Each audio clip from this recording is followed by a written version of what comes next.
If we could get seated, please. If we could get seated, please. Thank you. Welcome to the umpty-umpth annual AP pre-session briefing. It's a little different this year since Allied Daily Newspapers of Washington and the Washington Newspaper Publishers and the Washington State Association of Broadcasters are sponsoring this. We decided that it would be important to add Stuart Elway of Elway Research with the Crosscut Elway poll to talk about the legislative priorities poll that just came out yesterday morning. And so there'll be a short presentation, about a half an hour of that, to show what the people are thinking about what the legislature has proposed or what they think is important to be put forward. But before we get to that, the coffee and the donuts were supplied by Wagner's. Please don't spill the coffee. They have these carpets completely clean for the first time in a very long time. And Keith Shipman of the Washington State Association Broadcasters is in the back of the room. If any of you broadcasters need anything, he's back there to assist you. And if anyone in the print industry needs help, I'll be here in the back with Keith, and I will be happy to help you. So without further ado, Stuart Elway of Elway Research. Thank you, and good morning.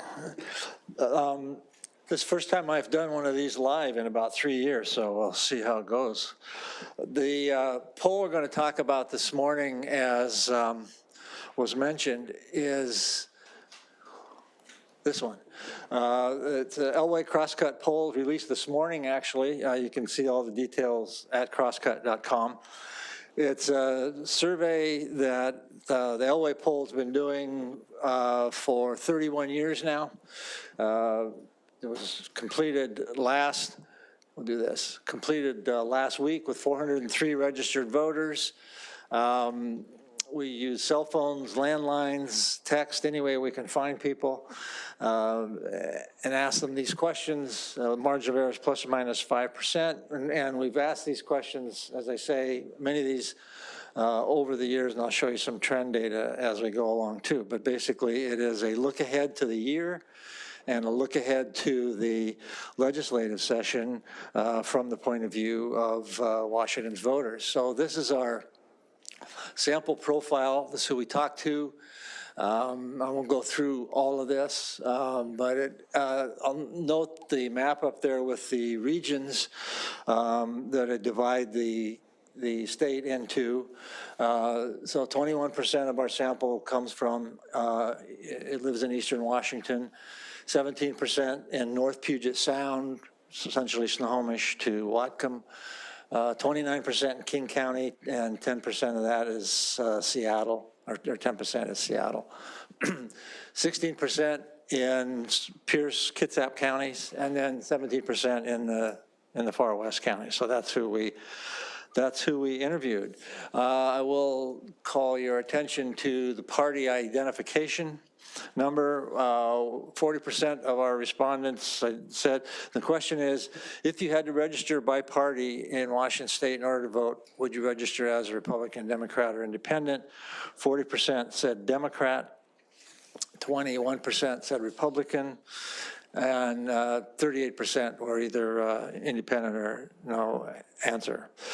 So that is a little slightly high. The average during the Biden administration has been 39% Democrats, 23% Republicans, so it's ticked down a little bit, but it's well within the margin of error. So Democrats in the state with a 19-point advantage. And the average for the last couple of years has been about a 16-point advantage. So this is a question we've asked at least twice a year for 30 years, and it's 4 questions. How does the next year look to you for the country, the state, your community, and our household, your household? And we'll combine those into what we call a voter outlook index, and this is it going back last 10 years. The red line is the rolling average. And you can see it has more or less trended down for the last several years, and then went off the cliff last year, we do it in July and December each year. Last July, that minus 1.7 there is the lowest point it has ever reached in the 31 years we've been doing it. But it bounced back this July. The change from last July to December is the largest jump that it's ever had in all that time.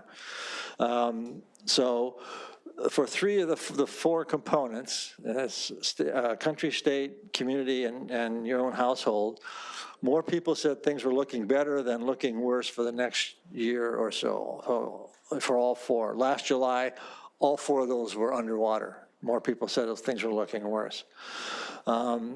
The outlook was for the country was the exception. There were 49% said things were looking worse compared to 45% looking better this time.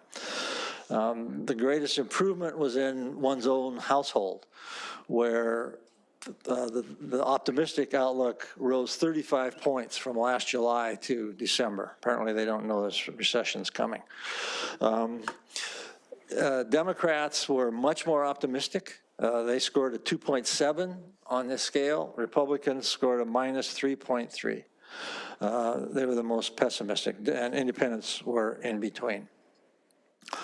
Majority of Democrats said things were getting better for all four of the components, while a majority of Republicans said things were looking worse for all four of the components going into the next year. Most independents said things were looking worse for the country, the state, and the community, but looking better for their own household. So this is how the components look over the last 10 years. Again, the lines are rolling averages. The country's always been sort of closely divided, the outlook for the country, as you see. The state has kind of trended down in the last few years, but bounced back this last time. Community also typically has been very positive, but has trended down here lately. And household has always been high. Every time we ask this, the outlook for my household is always the highest positive score. Last July was the only time, again, in 31 years that more people said their things look bad for their household than look good. This is the five, the 5 areas that I talked about over the last couple of years. So across there, in each time segment, it's King County, then Pierce, then North Sound, then West, then East. And as you see, in July of 20, things were pretty flat, pretty even. So the red bars are essentially Puget Sound, central Puget Sound. So they kind of took off in end of 20, things back down again in July, and then we see in July of last year, things went off the cliff for everybody. Excuse me. And the recovery that we're seeing now is mostly in the Puget Sound area. As you see in that last section, for every place else in the state, the index is underwater. So that's kind of how people are looking ahead to the next year. And it's not just financial. It's specifically not just a financial question. It's generally, how do you think things are going to go? So then we ask, in an open-ended question, so we don't prompt any answers, we don't give choices to pick from, we say, what do you think the most important issues are that the legislature should be focusing on in the upcoming session? And then we code them and categorize them. These are the categories. For this year, the dark blue, the lighter bars are last year's answers. So the economy, number 1 with 34%. It was also number 1 last year. Public safety has moved up this year to 23%, homelessness at 22%. And then the rest are about kind of where they are. You notice at the bottom, COVID has disappeared. 2 years ago, COVID was leading at 52%, which is like almost the only time any of these has ever gone over 50%, and this year's down to 2. So apparently the pandemic's over, at least as far as the legislature is concerned. I'll show you, these are the issues inside those categories. So as I mentioned, we roll them up into those categories. So when that economy category includes people who say cost of living and housing costs, jobs, income inequality, all of those answers. Public safety, mainly people talk about crime. Homelessness is its own category. People just say homelessness, and it's at 22%. And it is the single most named individual issue. But when you categorize them, then it's in third place. Taxes is kind of always there in the mid-teens. I sometimes think of taxes as sort of the set point. If your issue is above taxes, it's an important issue. If it shows up below taxes, well, maybe next year. So there are the other issues. And just for fun, for you historians in the group, this is those issues going back to 1992. I know you can't really see this very well. The yellow indicates the #1 issue for that year. So you see economy was #1 this year and last year. Pandemic, as I said 2 years ago, was just far and away the leading issue. Homelessness in the year before that. Prior to 19, you see those stars there. The issue was, the category was social services. In 2019, it just became homelessness because that's what people were talking about. So the category name switched at that point. So it's just homelessness. Education back in the McCleary days. Transportation had its time, that's long gone. The others kind of are always moving around. So we looked at budget proposals. These are mainly the budget proposals from the governor. We tested these in the survey. So this is the wording of the question. I won't read it all to you. So we basically said that there's about $6 billion over what current spending is. What should we do with that $6 billion? 55% said we should use it to fund existing programs without raising taxes to meet the demand and inflation increases in those. 12% said we should keep it at the current level and put it in reserves, and 22% wanted to put the money to use by saving, cutting taxes.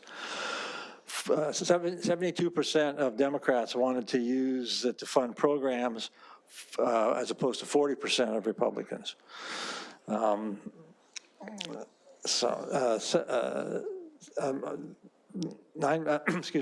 Among Democrats, 72% said spend it on these existing programs, and among Republicans, 40% said spend it, but 32% said cut taxes. 12% of Republicans said put it into reserves. On that last chart I was showing you where the economy was #1, I failed to mention, that is the only issue in this poll where Republicans and Democrats agreed. On everything else I'm going to show you, there was pretty wide divergence between the two-party among the voters. The housing bonds issue that's being proposed, again, long question, have to introduce this. Basically said to fund these programs, we would raise the state debt limit to allow the issuing of bonds to up to $4 billion. The bonds would not raise taxes, but Many think that it could possibly mean tax increases in the future. So 52% supported, 72% strongly. There were majorities in favor in King and Pierce Kitsap counties. A 63% majority favor there. There was no majority anywhere else in favor. There were majorities opposed in eastern Washington and western Washington outside of Puget Sound. There were majorities in favor in the urban areas and the suburbs and small towns. There was a plurality, not quite a majority, was opposed in rural areas. 80% of Democrats were in favor, 78% of Republicans were opposed. Several budget items that we asked people whether they approved of or not. The working family tax credit. Strong majorities were in favor of this in every category of demographic that I showed you on that first page: age, income, region. Every category, there were majorities around 60%, except Republicans, where there was a 49% plurality in favor among Republicans, but not a majority. A raise for state employees of 4% this year and 3% next year, 58% in favor. The only category with the majority opposed was Republicans. And $2 billion to education, including teacher raises, majorities everywhere except Republicans, and people with a high school education.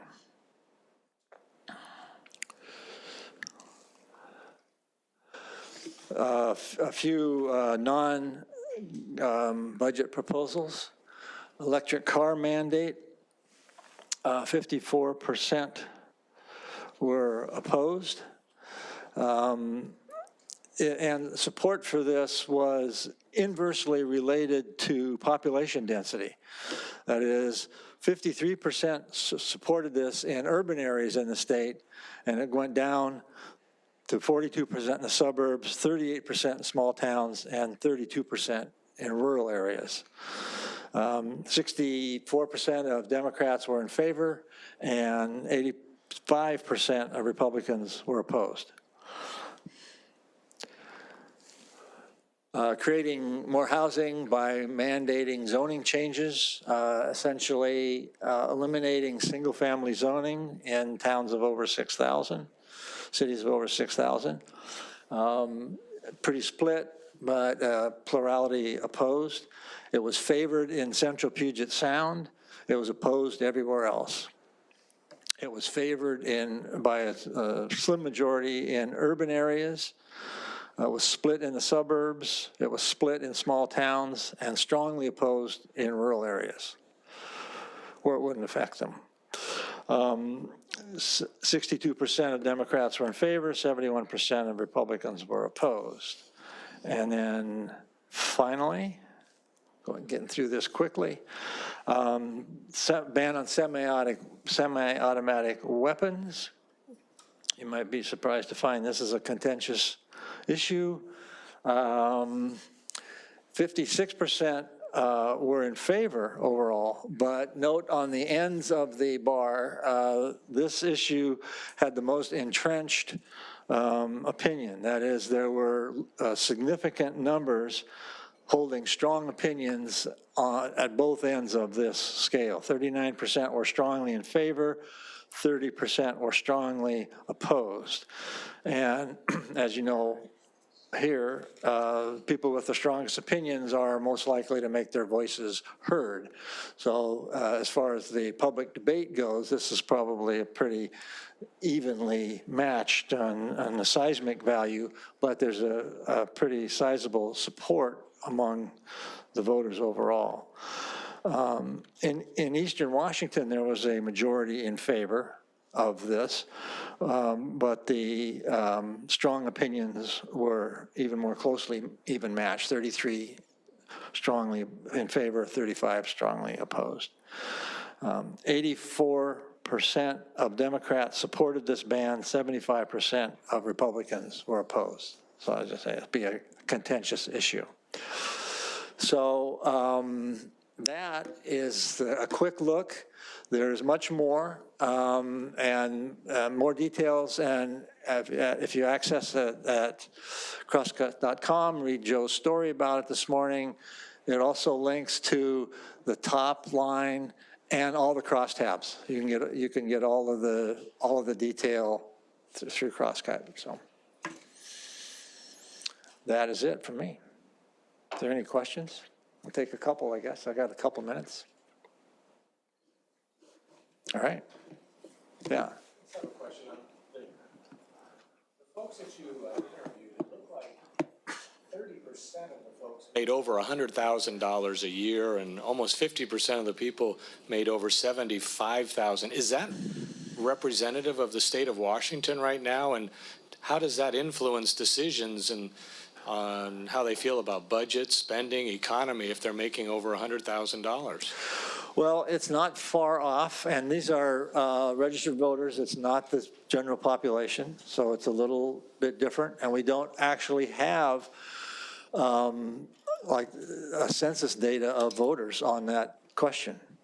So we match it to gender, we match it to education level, we match it to age, we match it to region, and that's how the income comes out. So that's the answer to the first question. We can't really match it, and I think it's actually pretty good. Second, income, and you'll see if you go through the crosstabs, income does not have much of an impact on most of these issues. There's some where the people at one end of the income bracket might have a different answer than at the lower end, but overall it is not as stark as you might imagine. The political, it's just been lately, the last, I don't know, few years, that the partisan attitude or partisan position just seems to swamp everything else.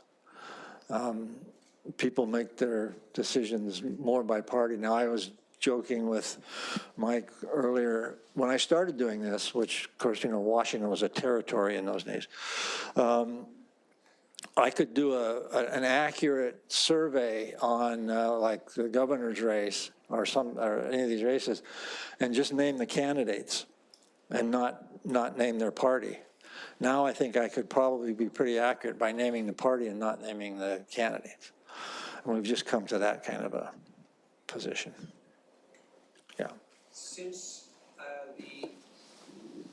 Since the independents outnumber the Republicans in your survey, do you know if those independents trend conservative, moderate, or liberal? They split pretty well, but they do lean more conservative. There's a few more people who would probably vote Republican among those independents than Democrat. But you see that in the vote. I mean, we got 20% say they would register as Republican, but when voting time comes, 40% vote for Republicans. So I think the lowest, the bedrock Republican vote for a statewide race is in the high 30s. I mean, you get that just by having the R by your name. Joe. Stuart, can you talk a little bit how that open-ended question, right, of what people want to see the legislature, how has that changed after time, and what's your perspective on sort of this year's answers versus what we've seen in the last few years versus sort of the longer-term perspective? Well, I had that chart up there. You know, in some ways, it reflects what people are hearing in the news. So you all have, you know, some influence over that. The economy is an issue that's kind of always, I mentioned taxes is kind of always there in the mid-teens. The economy is kind of up and down. There's an old saying in my business that the most important issue is always either the economy or something else. And so when something is more important than that, than the economy, then you know it's really on people's mind. And we saw education for about 5 years there was really the top issue. People were talking about it. You were all talking about it here. COVID a couple of years ago, because, I mean, it's clearly an overwhelming kind of unprecedented issue. Transportation a few years ago when that was a big issue. So it's kind of a symbiotic relationship. It reflects what people are hearing, but it also then gets reflected back here and becomes news, so.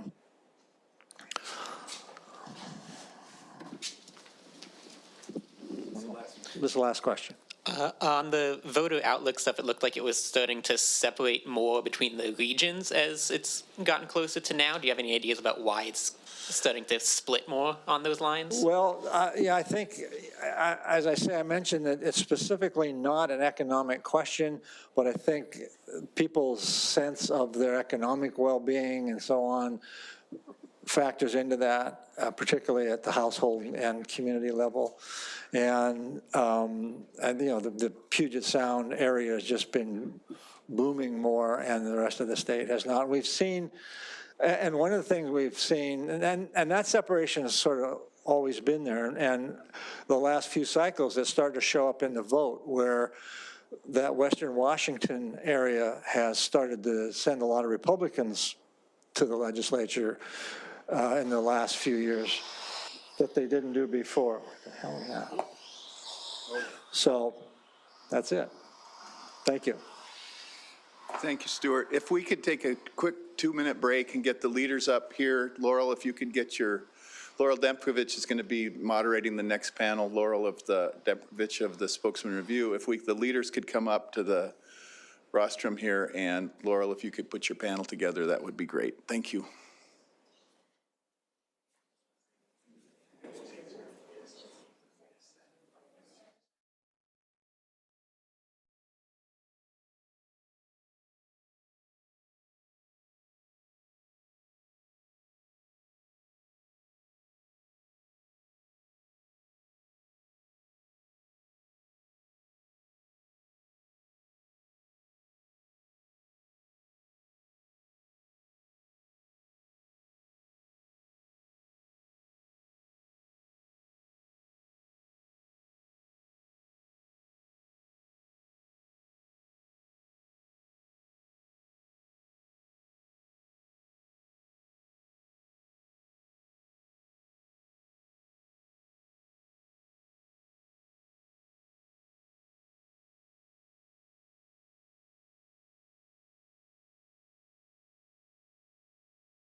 seats. I assume everyone can hear me okay? Okay, great. Okay, hello everyone. I am Laurel Demkovich. I'm the State House reporter at the Spokesman Review, and I am here with our legislative leaders for all 4 caucuses. We have House Speaker Lori Jenkins, Senate Majority Leader Andy Billig, Senate Minority Leader John Braun, and House Minority Leader JT Wilcox. So I will get started and ask the first question and have you all respond, and then we'll open it up to my colleagues in the audience. So this is the first legislative session in person in 2 years, and you've done a lot in the last 2 years, maybe more than a lot of people expected, but there's still a lot of issues that you'll probably need to address, as we just saw, a lingering pandemic, the economic recovery from it, inflation, a housing and homelessness crisis, a sunsetting law on the state's drug possession statute, continued disagreement on police reform, all while writing a 2-year budget to fund the state for the next budget cycle. So I'm wondering if each of you can talk about what you think are the most important issues this legislative session and how you plan to prioritize those moving forward to address the needs of Washingtonians. And we can start with you, Madam Speaker. Thanks, Laurel, and it's good to have you here. I'm used to someone else sitting in that chair, so it's always good for a little bit of a change up. I think we're really excited. We're incredibly excited to be back in person. I am hoping that this event is not the first outbreak event of the return to a full in-person session, though, so I hope people are still being careful. I think you're right. We did accomplish a lot over the last couple of years with the Washington recovery budget and our follow-up supplemental last year. We did a lot of work to help working families and communities kind of return to work and to move forward holistically and not have a lot of barriers to our recovery. I think it's great that our economy in Washington State was ranked as the best economy in the nation last year, and so I think we want to build on that. For us, I think the people of Washington have really spoken in terms of the majorities that they sent back to the legislature, and they've said that housing and homelessness is a very important issue for us to focus on. Behavioral health is kind of a subset, or, it overlaps. There's a Venn diagram there. Community safety. So all these are things that you mentioned, and protecting abortion rights. The other thing that I think is going to be an omnipresent issue over all of these and will prevent us from solving any of them is if we don't address workforce in a really big way this session. So I'm hoping that we will do a lot of work there, and I expect that we will. I think Washingtonians have said that they do trust Democrats to lead and to bring innovative solutions to these challenges. And so we're looking forward to leading the way, hopefully in a bipartisan way. I was just on a panel last night with Drew Stokesbury, and I think we agreed on many, many things. Sometimes the details of how we work them out, there's disagreement, but my guess is that there is a lot of agreement. So I think, hopefully finding common ground will be something that we're able to do. I do want to comment, we have more diversity in my caucus than we've ever had in the history of this state, and I think this will help us bring better solutions to every single community and every person in Washington, so I'm excited about that too. Great. Well, thank you. It's wonderful to be back. Laurel, thank you for hosting, and thanks for how you phrased that first question, because I too agree. I think the last couple of years, but even looking at the last 5 years, have been among the most consequential and productive for this legislature and for our state. And I think many of the issues that you mentioned, many of the issues that the speaker mentioned, certainly affordable housing, behavioral health, rewriting the Blake Law, which is something that's extremely important and something I think we're going to get done in a productive and bipartisan way. Access to reproductive health, and those have been discussed. But a couple others that I wanted to mention that didn't get mentioned. Childcare. Childcare is so important, not just because we know that that's important for those kids for the rest of their life to get that high quality early learning start, but it's also really important from a workforce perspective, which the speaker highlighted as one of our challenges. Workforce is something that kind of goes through everything. If you look at law enforcement, we have a workforce issue. You look at healthcare, we have a workforce issue. You look at early learning, we have a workforce issue. So childcare is something we're going to focus on. And then another area that hasn't really been mentioned, it was really interesting in the pollway results, is education. Senator Braun and I were two of the McCleary negotiators where we made really great progress on K-12 education. And we keep making progress, and that's good. But I feel like it's not as high on the radar for the public right now, as you could see from the poll. And for the legislature, I think we have to remember this is more than 50% of our state budget, our operating budget, goes to K-12 education, and it's vital for so many reasons, as we know.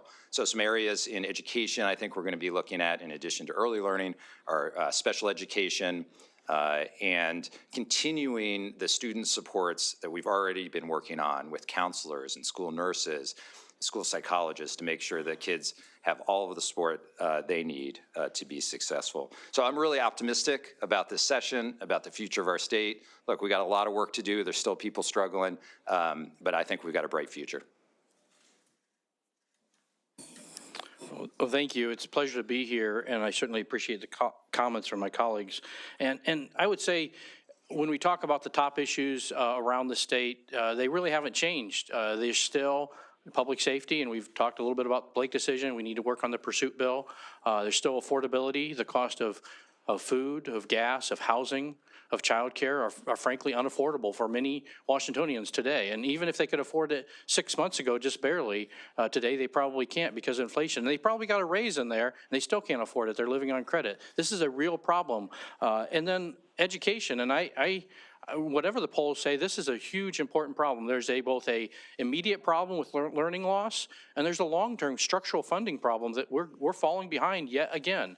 The bottom line is, whether we think the last couple years when we were not in person were consequential or productive, we haven't solved the problems. We must do better.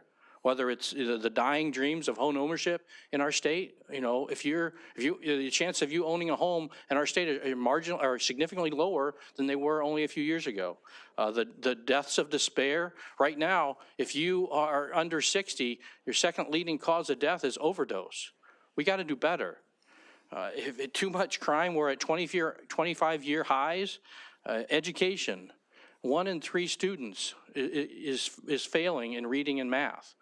When we solved got through McCleary only 5 years ago, we were a top 10 in the nation in schools. Now we're average. We're not getting better. We're falling behind. So yes, there's a lot happening, but we're not solving these fundamental problems that we have around our state. So I hope that we can work together. These are solutions. Often we agree on many of the problems. Sometimes we agree on the solutions. Hopefully there's openness to work through the issues and solve these problems for all of Washington. Thank you.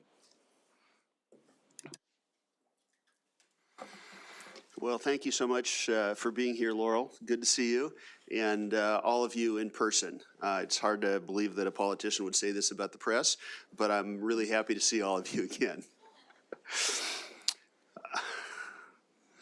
Sometimes it's hard to go last on things like this because it's difficult to be original.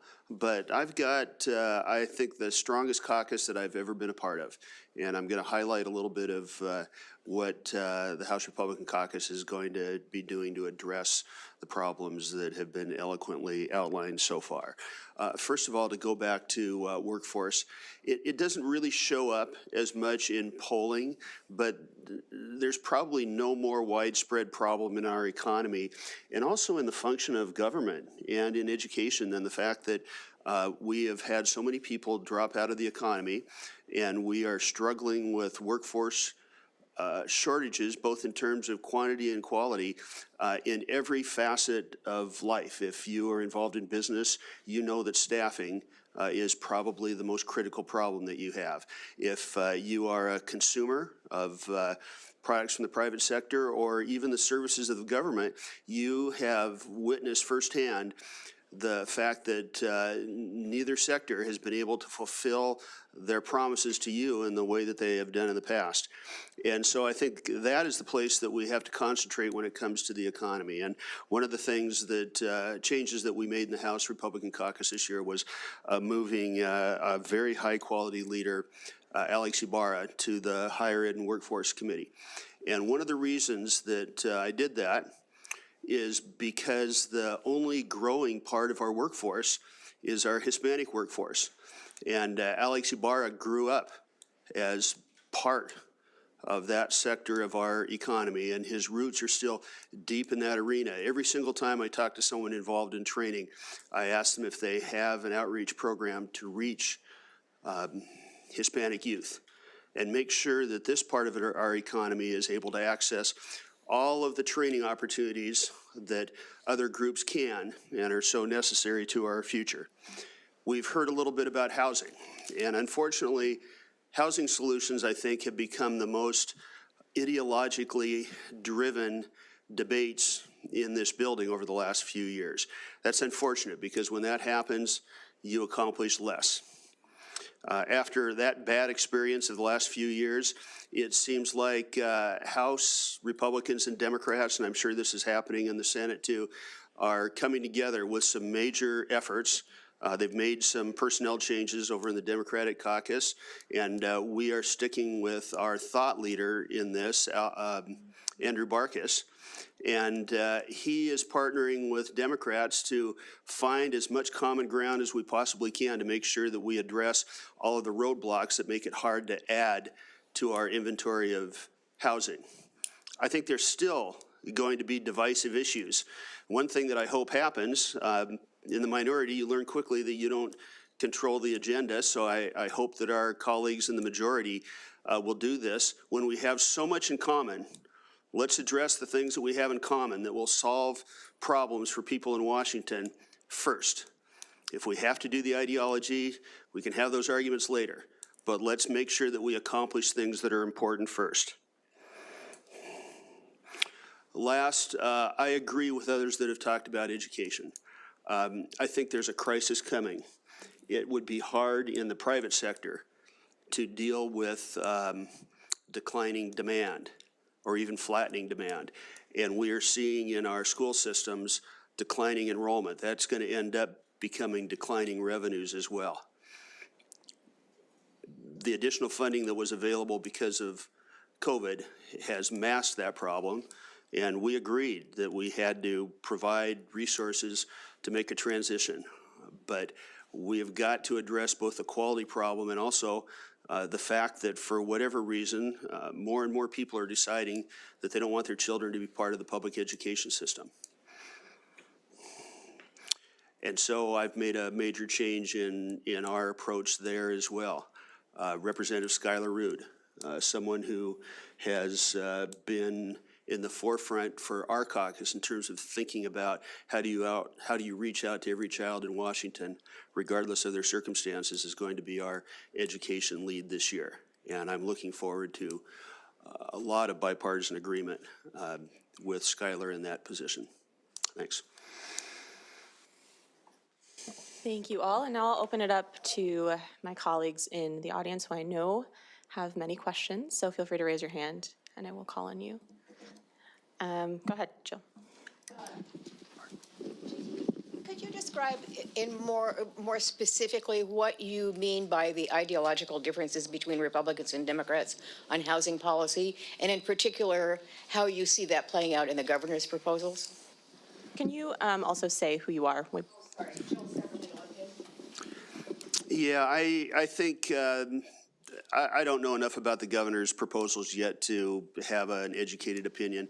But in general, where we've had what I'm characterizing as ideological differences has been when we've had an approach that seems to be punitive towards the people that are providing housing, whether it's builders or people that are providing rental housing of one kind or another. I think they're willing to talk about improvements in our regulation, but we have so much in common when it comes to reforms in our zoning and building codes, et cetera, that Andrew and other Democrats have already begun presenting to the public. Those are the places that we can make the most progress. I would just add to that, if I may. So to be more clear, I think we don't disagree, I don't think, that there's a problem. That's pretty plain. We don't disagree that the legislature ought to be involved. It's whether it's the government that solves the problem or whether we empower the private sector to solve the problem. We've had enormous investments over the last several cycles in affordable housing. These aren't necessarily bad, but if you do the math, they simply can't solve the problem. You can't build enough houses that way to get after the 250, 300,000 home deficit that we have. We have to empower the private sector. And so, as Representative Wilcox said, we need to find ways, instead of going after folks who will invest in the private sector and build more homes, we need to find ways to encourage them. And while government help isn't necessarily a bad thing, we cannot expect it to come anywhere close to solving the problem on its own. Yeah, let me just add quickly on that note. I think one of our big challenges is there's a report that will be coming out from the Department of Commerce that suggests that we need over 1 million new housing units in Washington State in the next 20 years or so. Over 50% of them, are for low income or very low income people. That is building and construction that the private sector has never been able to make pencil out in any way at all. So while I do agree and respect the idea that we need to have all segments be working in the housing area, really the primary amount of housing that we need is for low income and very low income people, and that's going to require a governmental solution unless something really transforms in ways that have never happened before. Other questions? Jerry? Oh, there you are, sorry.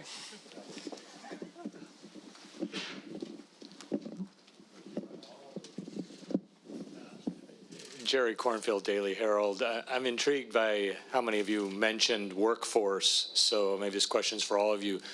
What I've seen in the governor's budget and what's been the Democrats' proposals have focused on just higher salaries and incentives or paying down loans to try to create more people going in, but you can't really create workers. So can you be more specific about what workforce strategies you have for this coming session? And just as a corollary, an example you debated last session was in hospitals and healthcare, the nurse-patient ratios. I assume that bill will come back. I mean, how does that play into increasing the workforce by setting restrictions like that? Let me start here, and then we could end the rest of the hour on this, because I think it's a huge issue that flows across every single sector that we talk about, and that any solution that we suggest involves workforce. The primary issue we face in workforce is an issue that's faced nationally and internationally right now, and it's called baby boomers retiring. And that, there are other things that are contributing to workforce shortages, but we've known for 40 years that once baby boomers start retiring in significant numbers, we are never going to be able to replace them in the workforce one for one. And we haven't really done that much about it in the last 40 years. We've done some things, but that puts us in a position, I think, now where we have to be a lot more assertive, aggressive, and innovative on things that we do. So, for example, you're going to see a bill in the education sector from Representative Ortiz Self that provides more opportunities for folks to come in with a very low level of training, work in schools, work their way up into classified and other positions to try and help people be able to get the experience and the skills they need to teach, but get folks in more quickly. I spent a bunch of my career licensing healthcare providers, and I have serious serious questions about whether or not some of our licensure standards have moved from the point that they should be at, which is protecting the public and ensuring that we have really well-trained and qualified people working, over into a spot where we are now protecting the profession from competitors entering the profession. And I think we need to look at that, especially in the behavioral health fields. When you're a social worker and you graduate with a master's degree and you have had 2,000 hours of supervised training with patients during that, and then you pass a national exam, and then we require an additional 4,000 hours, which is 2 years, and we require you to pay for it in order to get licensed in this state. And do you know how many, I shouldn't do a quiz here, but how many peer-reviewed articles are there that's what creates minimum competency? Anybody know? The answer is 0. We need to be thinking about what it is we're doing in some of these areas, and we need to be aggressive this year at moving forward and re-looking at some of what we do. So those are just a couple of examples. Jerry, obviously we need to do things on rates because people are leaving certain professions because the rates are so low and they just can't make a living doing the work. So there's a lot of different approaches that we need to take. We've got healthcare compacts. See, this is the thing. I start riding my horse on this and I can ride it for a long time. So anyway, those are just some of the ideas. Yeah, this, and like many of the big issues we face, like housing and others, workforce it's complex. There's not one solution. There's going to be a lot of solutions, and some of them have already been mentioned. A couple of others that we'll be looking at this year, Senator Kaiser and Senator Randall last year worked a lot on apprenticeship. So, the apprenticeship model works in construction and in other fields. So can we take that model and use it in other fields where it hasn't traditionally been used? So that's one area that we pursued last year that we will continue to pursue. And then I think what we want to see is government agencies, private business, we want to see that creativity, and we want to support that creativity. I was in a briefing yesterday that Senator Elias, our transportation chair, was giving, talking about how the Washington State ferries couldn't find oilers. Okay, this is a specific job, and they couldn't find the oilers. So ferries said, you know what we're going to do? We're going to create a new job, which is the level below oilers, which has the name wipers.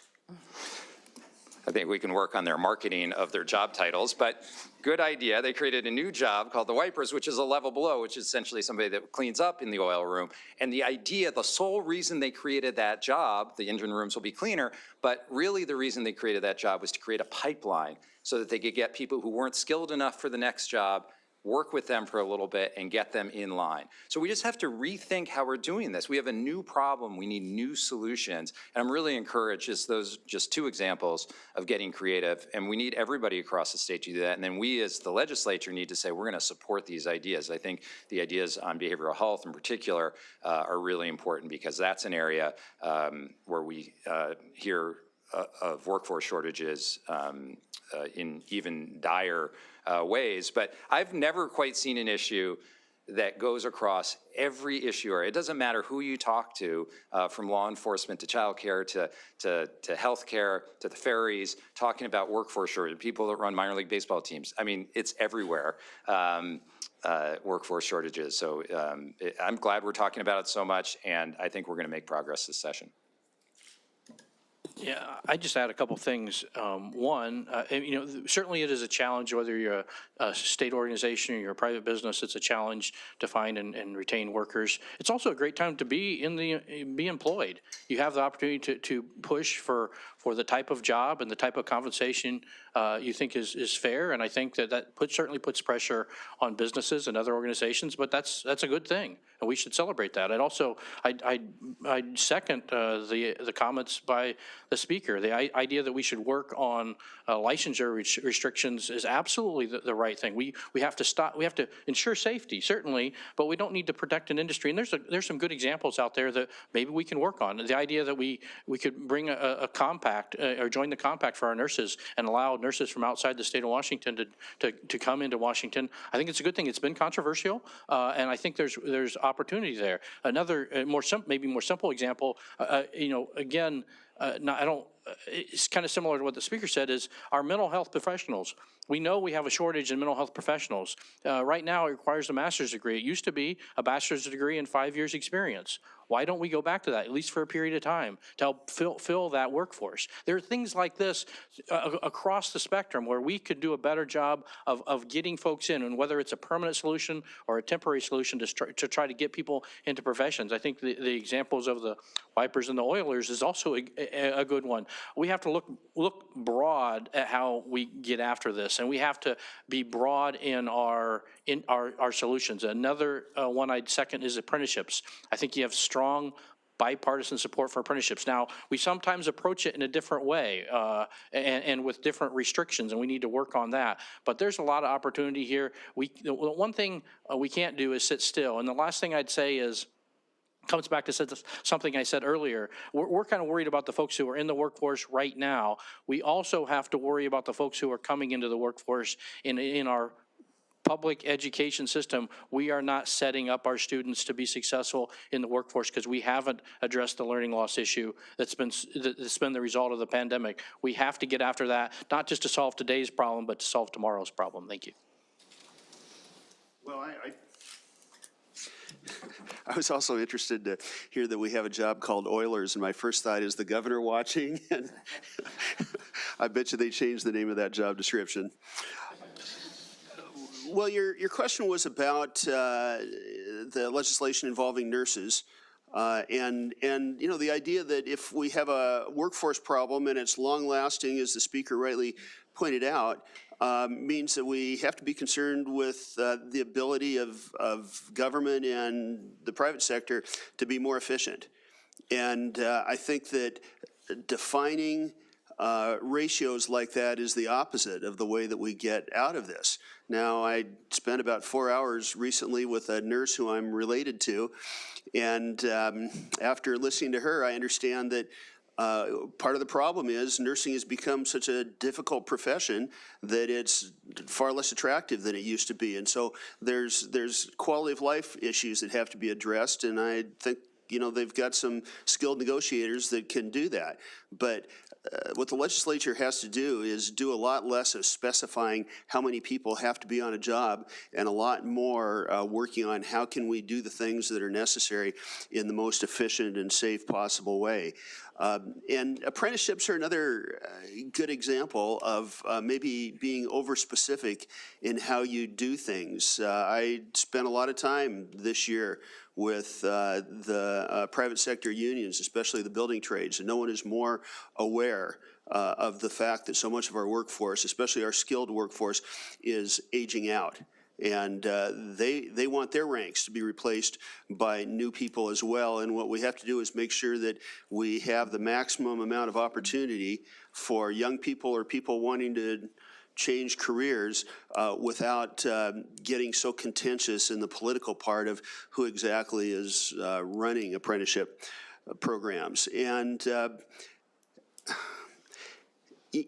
lot of our workforce future issues are going to be addressed by young people, but there is also just an immense amount of underutilized talent in our economy. As you get older, I think you become a lot more aware of all the human talent and human effort that is wasted in one way or another. And I really believe that as we expand opportunities in training, it's absolutely critical that we do a much better job in reaching out to the parts of our demographic that have not been traditionally part of higher education and higher levels of training. And I've mentioned our Hispanic workforce, which is the one part of our workforce that's growing. These are children in our schools. And I think it's so critical that everybody involved have a specific goal of reaching out to that demographic and making sure that they have the language skills so that they have an effective method of outreach. And at the same time, look at older people that maybe got into the workforce when there was more opportunity for lower skilled workers, but are perfectly capable of doing more complicated jobs now. Let's not forget about them. One thing that I've learned in my world in business is it really is critical to invest in machinery and technology that increases productivity, and that often means that what happens is you replace 10 lower skilled workers with 2 or 3 much higher level workers. Now that we're short of workers already, let's make sure that we're taking those people that maybe didn't have the training before and allowing them to advance in places that we need them. Thank you. Other questions? Drew in the back. Good morning, Drew Mickelson from King 5 News. Good to see you all in the flesh again. Let's talk about the airport. What is going to happen? The 3 sites that have been potentially identified have gone over like a lead balloon, to say the least. We all know that SeaTac is not keeping up with the growth, and I mean, do we walk away from that problem? How do we solve that problem of where to put a new airport? We can start down the line. Well, I'll go since a couple of them are in the 2nd District, which I represent. The original bill, I don't quarrel with the idea that this is a problem that over the long run absolutely has to be addressed. And the original bill, as it should have, specified some deadlines for a report.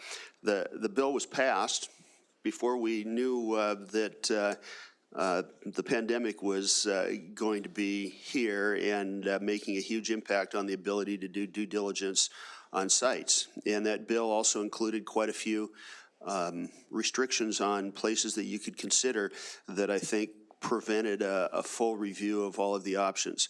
One of the other issues that I think I have uncovered as I talk to people from the Department of Transportation is that it really didn't have an aggressive approach to existing capacity that can be expanded or developed further. And so I don't think that we will get anywhere by, blaming the advocates for this bill. They were addressing a real problem and one that's going to be important for the economy of our children. But at the same time, we can do a much better job, and Representative Tom Dent, who was one of the original promoters of the idea that this planning has to take place, is working with Republicans and Democrats to start the process that will look at this in much more broad ways and be sure that we have the ability to have boots on the ground due diligence and public input. Yeah, to just second the notion that we have not gotten off to a good start, and we need to. Look, if this is a long-term project, a huge project of significant import to the state, if we don't get off on the right foot, we're going to fail, and we can't afford to fail. So I don't, as Representative Wilcox said, I don't disagree that we have to look at this problem, but looking at it with the restriction of a pandemic did not get us off to a good start, and we need to start over. And if it's going to take us 10, 20, 30 years to build this out, make sure we get the first 2 years right. Either of you want to add anything? Okay. Joe. I read a report in McClatchy yesterday about the concept of using legislative privilege to withhold public records. And I haven't heard this concept since the whole public records fight came up. So I'd just like to go down the line, and I'd like to hear from each of you. It's sort of the justification for that rationale and whether you support the invocation of that concept. We can start anywhere. Okay, well, the way our system works, I have the opportunity to go through my own emails as well and take a look at what would be compliant with the requirements of the PRA and the specific request. And it can be a little arduous sometimes, but it's never once occurred to me that, there must be some reason I can find that I shouldn't turn this over if it is responsive to the request. And so the idea that things that are difficult can be concealed seems counter to what the whole PRA, and very painful, as I might add, the PRA debate was all about a few years ago. And I'll just say that, legislative privilege is a thing. It's been around for 100 years or more. It should be almost never used. I don't use it at all. We use it very infrequently. I think I can count it on less than one hand in the Senate Republican caucus. So this is a fine line. You read the Constitution. We have some right to deliberate, but that is a very, very small group, and we should not abuse, or in my opinion, even use it unless it's extraordinarily clear. That's all I got. I agree with those comments. I think I leave it up to the attorneys to sort of give the legal justification for it. I will say specifically on redistricting, I decided that we should not use legislative privilege on that issue particularly because there were such transparency issues related to the redistricting commission that it is really important for, at least for me, in the records that I have control over, that we not use legislative privilege there, and we won't. Yeah, I think I'm pretty much in agreement with the prior comments, right? The legislative privilege is an exception from public records that's actually grounded in the Constitution, not in statute. I think it's been, if you look back at all of the public records requests that have been made over the last number of years, it's used very rarely. It is a privilege that every individual legislator has. So one of the things that's interesting that happens in the rare circumstances when it's used, and I don't think I've used it at all, is an individual legislator can assert legislative privilege, but another member could be on the same email and they don't assert it, so it still becomes a public record. And that's one of the kind of interesting things about it because it resides with each individual member. But I do believe that it exists. I do believe that it should be rarely used and very appropriately used, but it exists for the purpose of deliberation of the legislature. Go ahead. Hi, I'm Kate Riley from the Seattle Times. About this issue of legislative privilege existing for 100 years, I don't really buy that. If you're talking about the speech and debate clause, that's something different than correspondence with lawmakers. And I'm just wondering, you say you'd like it used rarely. We know of at least 3 instances where it's been used just in the last couple of months. So how rare should it be? And the other thing I'd also ask you, each of you, is the governor has opted not to use executive privilege, made that commitment. Why won't the legislature do that as well? We can start on this end. Kate, I respect your opinion on the interpretation of the Constitution. I think others have different opinions on that. I think if you look, I do not have kind of a list of when the privilege has been used. So I actually, after this came up, I asked staff to start looking at that so we could catalog that. So we should have that at some point for you and for me to think about too. But again, it resides with each individual legislator, right? So I don't think I can waive it for everybody. My interpretation is it's in the Constitution. So I think that's my response to your question. I think it would probably be worth hearing a little bit from all of you on that. So if you want to just go ahead. Yeah, Senator Billig, I know your caucus council has cited that also. Are you cool with that as well? Well, as I said, on the redistricting, absolutely, I've said I'm not using, again, like the speaker said, can't control what other members do, but I will not be using legislative privilege. And honestly, the whole idea of legislative privilege is one I think we need to dive into more, because it's not something that we're experts in. Certainly for me as a non-attorney, so it is something that I'm going to continue to learn more about and dive into. But I did go into some detail on it early on, related to redistricting, and so on that one, I will make the commitment that we will not use it, or I will not use it. Yeah, I think, not to put my colleagues on the spot too much, but there have been some, I think, errors in the claiming of legislative privilege just recently. I think those have been in the press very recently. To my knowledge, those have been corrected. I applaud that. As I said earlier, I don't use legislative privilege at all.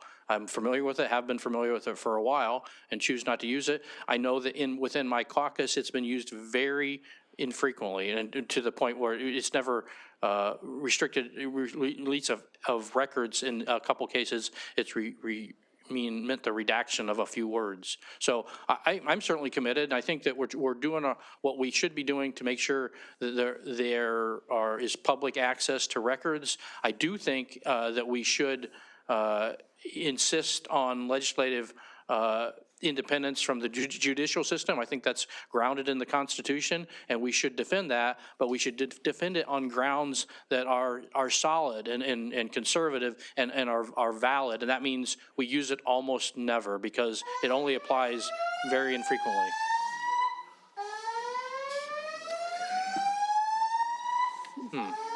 Well, you still want me to answer? Maybe this means it's a really, really important thing. Things are getting hot in I here. think Kate is upset with us. Yeah. This is worse than getting gavelled. May I have your attention, please? There's been a fire reported in the building. Please proceed to the nearest exit and leave the building.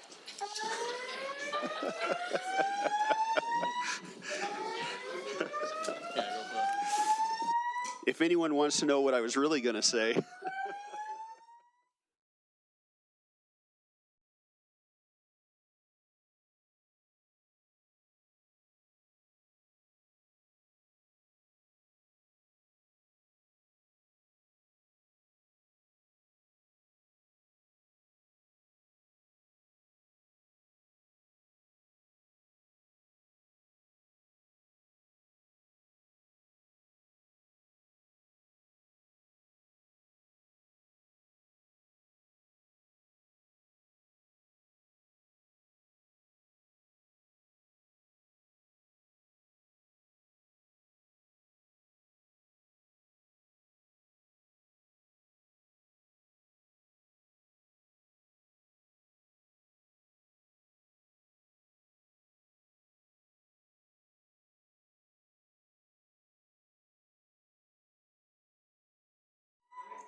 Your attention, please. There's been a fire reported in the building.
have your attention, please?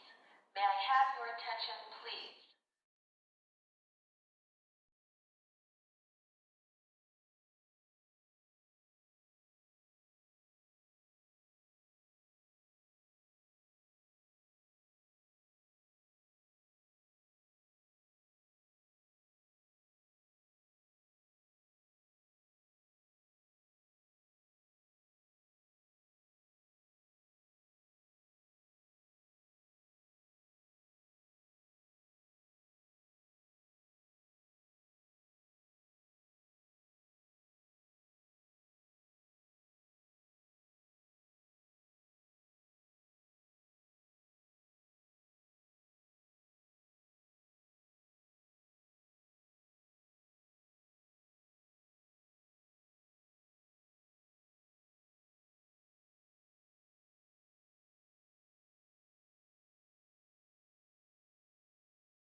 That's loud, sorry about that. All right, my name is Shauna Sowersby. I work for McClatchy Newspapers. Today I will be moderating the panel for our budget writing team. With us right now, we have Senator Christine Rolfes and Senator Linda Wilson. So if you two would like to get started and just kind of talk a little bit about what you're working on right now and what we can expect for the upcoming legislative session. Good morning. Thank you for having us, and thanks to everybody who organized this, our first time back in 2 years with a full public hearing room, so that's kind of exciting. I'm State Senator Christine Rolfes from Bainbridge Island. I have had the honor and privilege of being the chair of the Senate Ways and Means Committee for the last 5 years, so going into my 6th year, and I am really proud of the progress that we continue to make for the citizens of the state. We are in a strong fiscal place in this state. Our economy is still strong, and the budget forecasts, the revenue forecasts reflect that strength. So going into this legislative session, I would say we're going to continue to be focused on the things that we've been doing well. We know that people around the state and legislators from around the state are concerned about high rents, affordable housing, and homelessness. So we will continue to make strides in that in our operating budget. We have the Climate Commitment Act that was passed last year, so we will continue to monitor that program and make sure that investments from that program are used to benefit everyone throughout the state, including those hardest hit by climate events, and that we are using revenue from that program to actually reduce pollution at the same time. So we also know that people are hurting with inflation right now. That's hitting every corner of the state. And I'm pleased to say that 2 years ago, in bipartisan fashion, we passed the Working Families Tax Credit. So that refund should be going out beginning in February, right when I think people need it the most. We also passed, both parties supported a tax cut for the smallest businesses in our state. So entrepreneurs, mom and pop shops will see that starting this month. Quarterly payments for many will stop. And then we also put in place we put the property tax cap back. So as people look at their 2023 property tax statements, ideally the state portion of that should be more stable than it has been over the past few years. So fortunately, I would say that the efforts that we've made over the last couple of years will start to play out this winter, right when people need it the most. And I will conclude by saying that the governor provided us a foundation to build upon with the budget that he presented. And he also had a focus on housing in that budget. And that will be something that the legislature, or at least my caucus, continues to look at and strategize on the best ways that we can get more affordable housing, more housing availability throughout the state. And I'll conclude with that.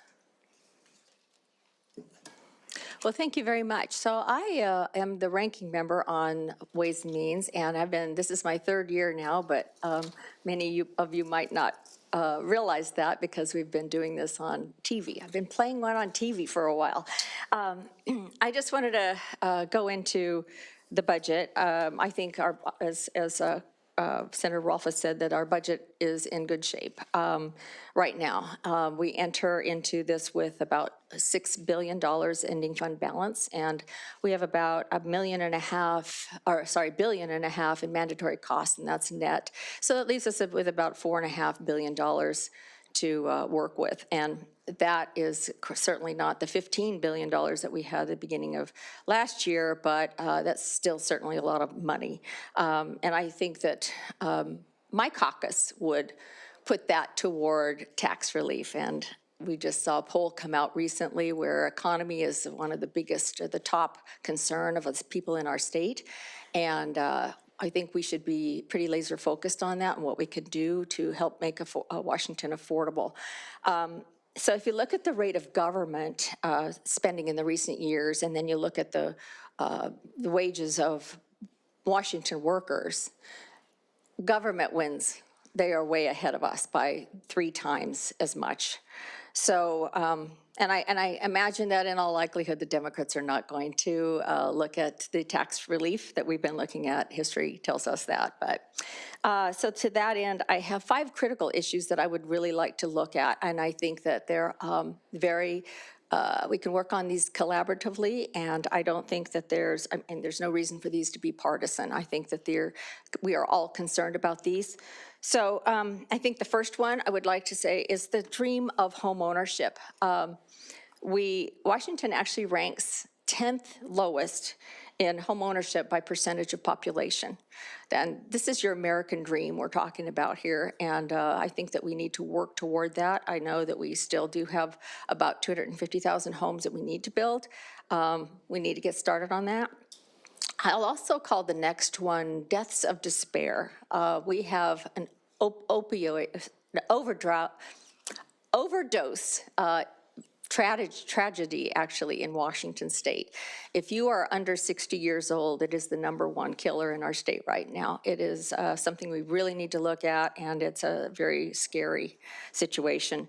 This next one, of course, is increasing crime. We've seen crime skyrocketing, and we've seen the decline of law enforcement in our communities. We need to increase that.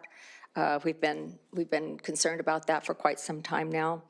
The fourth is homelessness, and the data shows that what the government is doing is not working. In fact, it's been getting worse for quite some time now, and so we need to be paying attention to that. In fact, a couple of years ago, there was an amendment. I had an amendment in a bill that actually looked at the root causes of homelessness, and that would be a Ruckelshaus study, and they're 2/3 of the way through, and we expect that by the end of this December. And then fifth, of course, is education.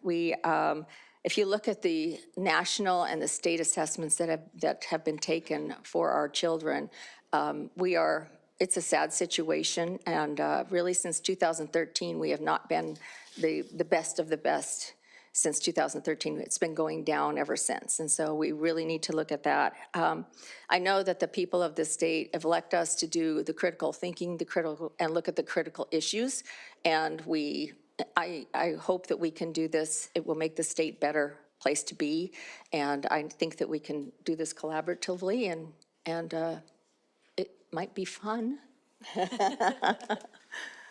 Thank you.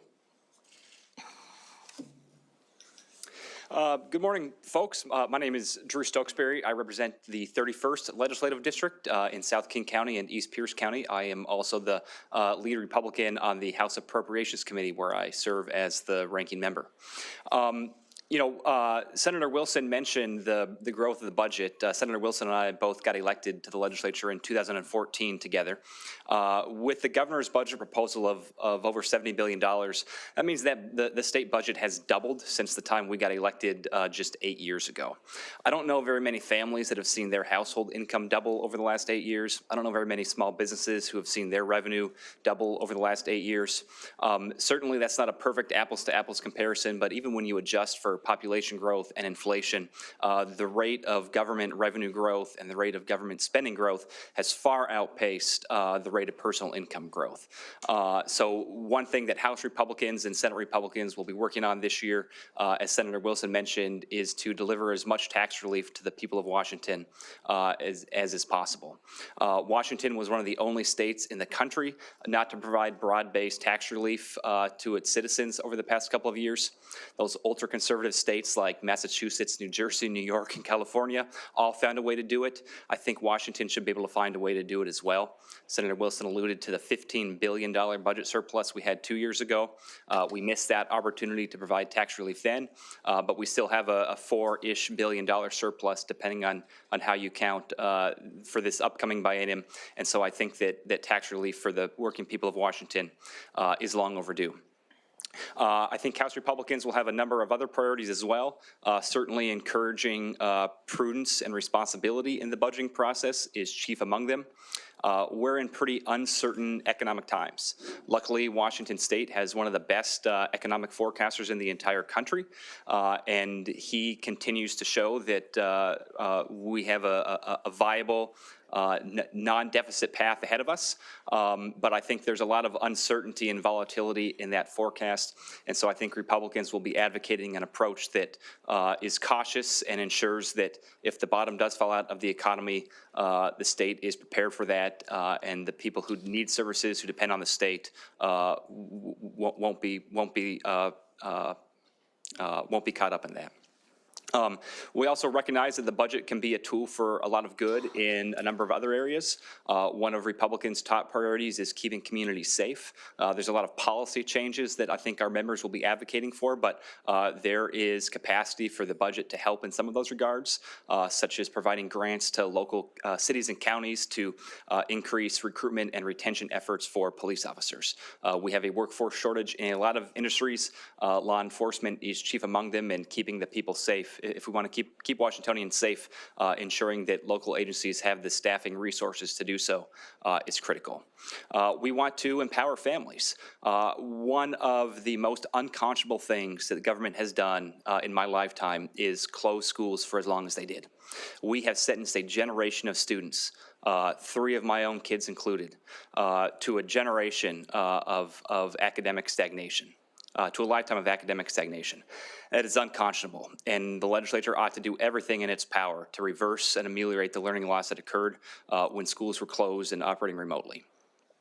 We can't undo those awful decisions that were made, but we can do our best to mitigate the consequences from those bad decisions. So I think Republicans will be proposing a number of ways to address and reverse the learning loss that we're seeing and improve academic outcomes for kids that suffered through the pandemic. And then lastly, we want to make Washington affordable. Senator Wilson mentioned the housing crisis. We need to think big and think bold and deliver a lot of results for Washingtonians to make housing and life more affordable. Inflation is the highest it's been in my lifetime. A lot of factors lead to that are outside the state's control, but to the extent there is capacity in the budget to assist with that, such as I heard Senator Rolfes mention the Working Families Tax Credit. The very first bill introduced in the House this session, House Bill 1000, is sponsored by me. It would double the size of the Working Families Tax Credit and double the level of income that families could earn and still qualify for that credit. Ideas like that are ways we can deliver both tax relief to the people of Washington and also make life a little bit more affordable. So those are going to be some of the priorities of House Republicans this session. And most of all, I hope that there can be an open dialogue on the operating budget side that we sometimes see in the capital and transportation budgets.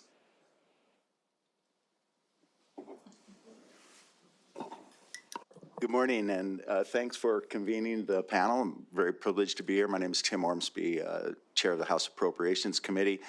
Without the context outside of Ranking Member Stokesbury's comments, I would just say for House Democrats, it is workforce and housing are going to touch on nearly everything we do, the entire spectrum of those issues. Certainly on the workforce side, public employment, but we rely on contractors and vendors to supply critical government services and programs. And to the extent they're challenged, particularly in healthcare, behavioral health, education, public safety, et cetera, we've got to be very strategic about investments that bring us qualified workers in order to be able to address those critical needs in Washington State. For what I feel good about is we have stable revenue, and I think, as was commented on by a president of a national bank, this is the time for targeted investments, as opposed to general tax relief, which is not targeted, may very well go to folks that aren't struggling, don't need it. So I think targeted investments in all the areas of the budget will be critical. I'm more interested in hearing questions from our media partners about things your readers, listeners, and viewers may be interested in. With that, I'll open it up to questions.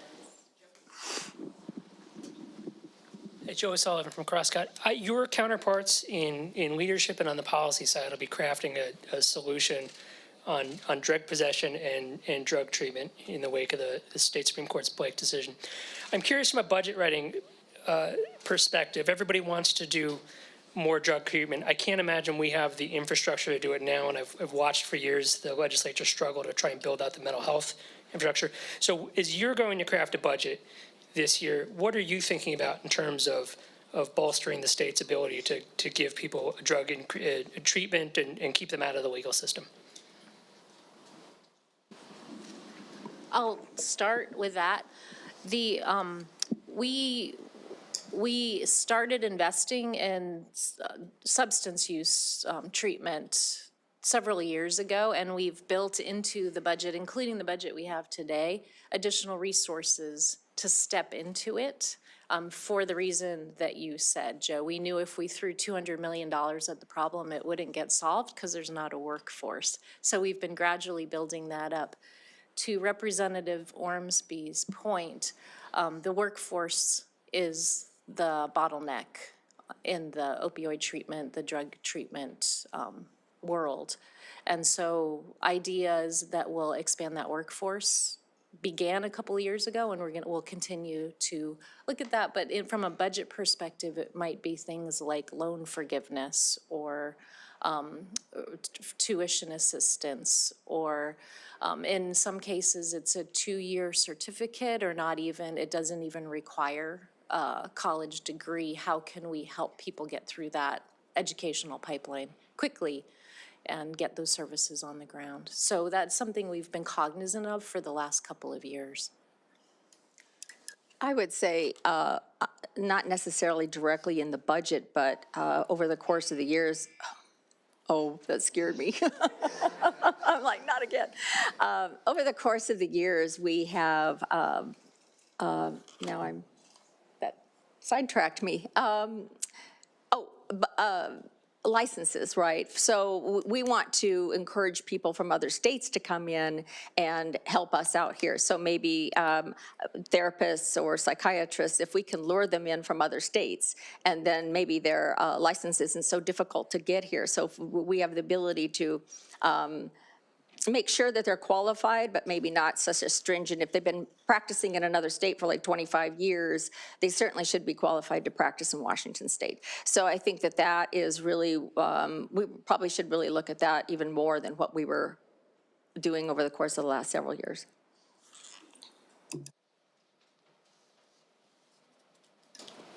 So, Joe, I think your comparison is actually pretty apt. Both mental health issues and substance abuse issues are constrained in two ways, kind of infrastructure and employment, labor availability.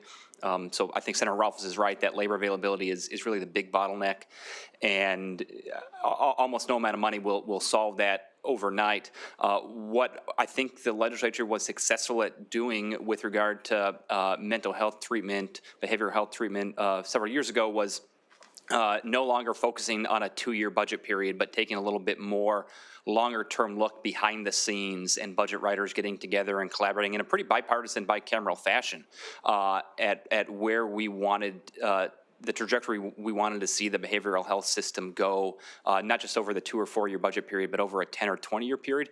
And that was actually an exercise that hadn't really been done before. And I think the legislature, the budget writers sitting down and doing that was really useful and improved how we budget on the behavioral health side.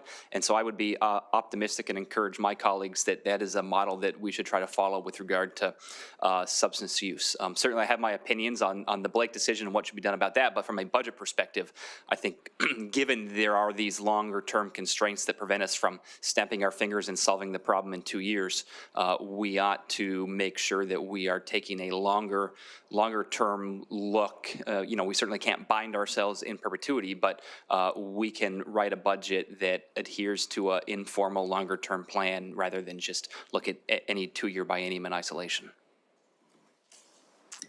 Just wrapping it up, Joe, to your question on infrastructure, that is, I translate that to workforce. When we came into last session, my largest concern was being able to address all the workforce challenges that we have further quantified and refined. So we all know what the problem statement is.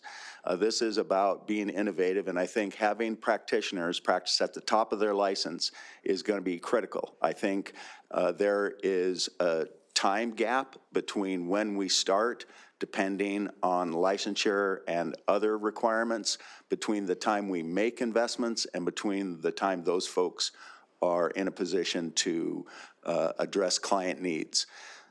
I think one potential that we can pursue is the use of peer supports. And I think for many folks, you know, in the throes of addiction or mental health challenges, having someone that they can relate to provide the incentives, coaxing them into treatment, into housing, is very important. Somebody that shows up looking like I do or somebody in a white coat is not going to be welcome to those individuals. Someone that they can relate to that can give them some guidance and reassurance that the system is there to help them is helpful. I think we've found success in that in the child welfare system. I think it'd be a good opportunity to pursue those it'd be a good time to pursue those opportunities right now. One more thing I wanted to add, since I went first, they're letting me add something. The best way to solve this is to prevent it, right? So one of the things, and none of us mentioned it, but the Attorney General has been winning lawsuits against distributors and manufacturers over the last couple of years. And in the budget that we adopted 7 months ago, we gave the Department of Health and the Healthcare Authority significant amounts of funds for prevention, advertising and marketing and efforts. And so especially around fentanyl, that message is just starting to get out to the public, and we'll need to continue the prevention side of this as well. Joe, did you have a follow-up?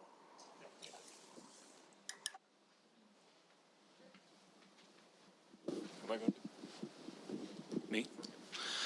Hi, Chris Daniels with Como News. Representative Stokesbury, I was curious to hear more information about what you're proposing or talking about on the House side in terms of supporting local law enforcement with these grants to jurisdictions, what kind of money you're talking about there, and whether there's bipartisan support from the panel. Well, I can't talk about bipartisan support, but I can answer the first part of your question. So I had a bill, I'm sorry, I have no idea what the number was. It started with a 1 last session that I think is going to be a useful starting point for what our caucus talks about this session.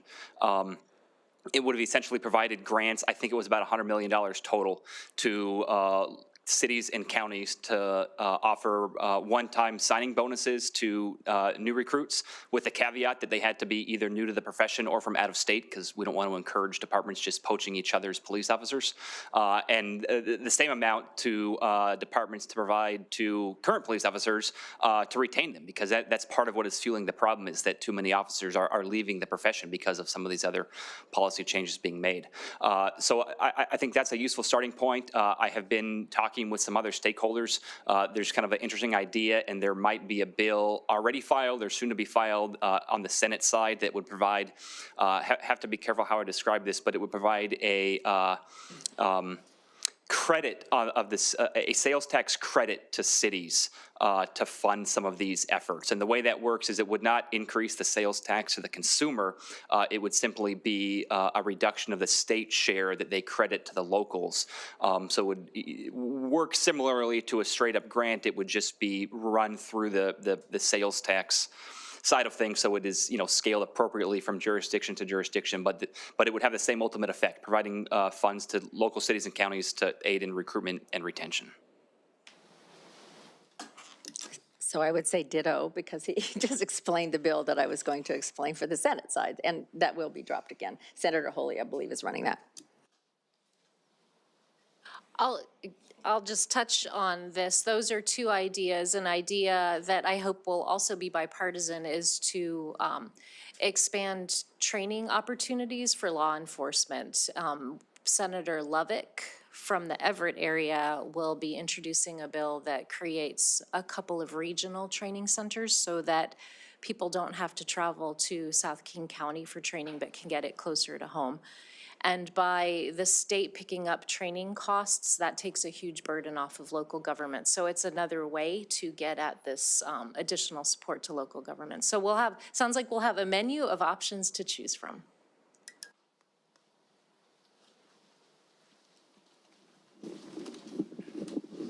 Good morning, Drew Mickelson from King 5 News. Representative Stokesbury, you brought up the learning loss. I'd love to hear your ideas, all four of you. What can we do now, this next upcoming budget, to deal with the learning loss suffered during the pandemic? Well, thanks, Drew. You know, so this is like a lot of things K-12 related. There's two simultaneous questions. There's the what should the policy be, and there's the how do you fund it. And so I'm not our caucus's expert on what the policy should be, but I do know from a funding perspective, I think this is going to be one of the highest priorities that my caucus has. Working with some colleagues on a bill that would prioritize funding for the neediest districts based on some formula involving like what their LAP funding is, things like that.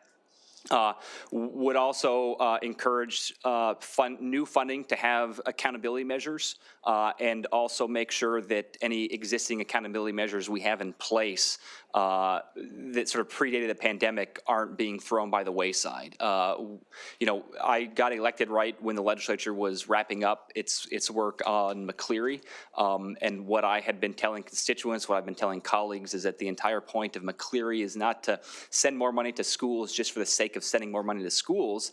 The point is to improve educational outcomes, and for a number of years, the legislature was pretty laser focused on improving the funding that is needed to deliver better outcomes.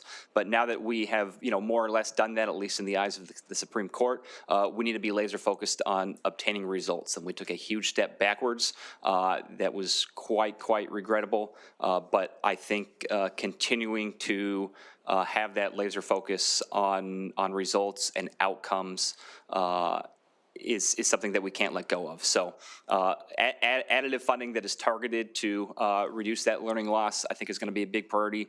And accountability for new dollars and accountability for existing dollars, I think, is going to be a big priority for our caucus. And I mentioned that in my opening statement was we are very concerned about the learning loss in the education. It's still our paramount duty, and right now only 43% of the budget is directed at education.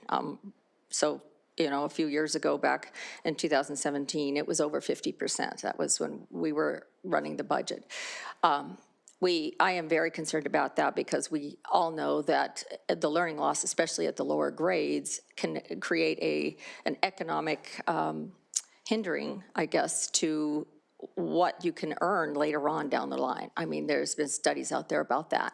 I have had conversations with OSPI about what they're planning on doing. I didn't get any direct answers from them about learning loss, and in fact, we did have a JAILARC meeting just yesterday, and OSPI was there. And, you know, I said then that I didn't see the urgency there, that they're not looking at the learning loss so much as other issues around education.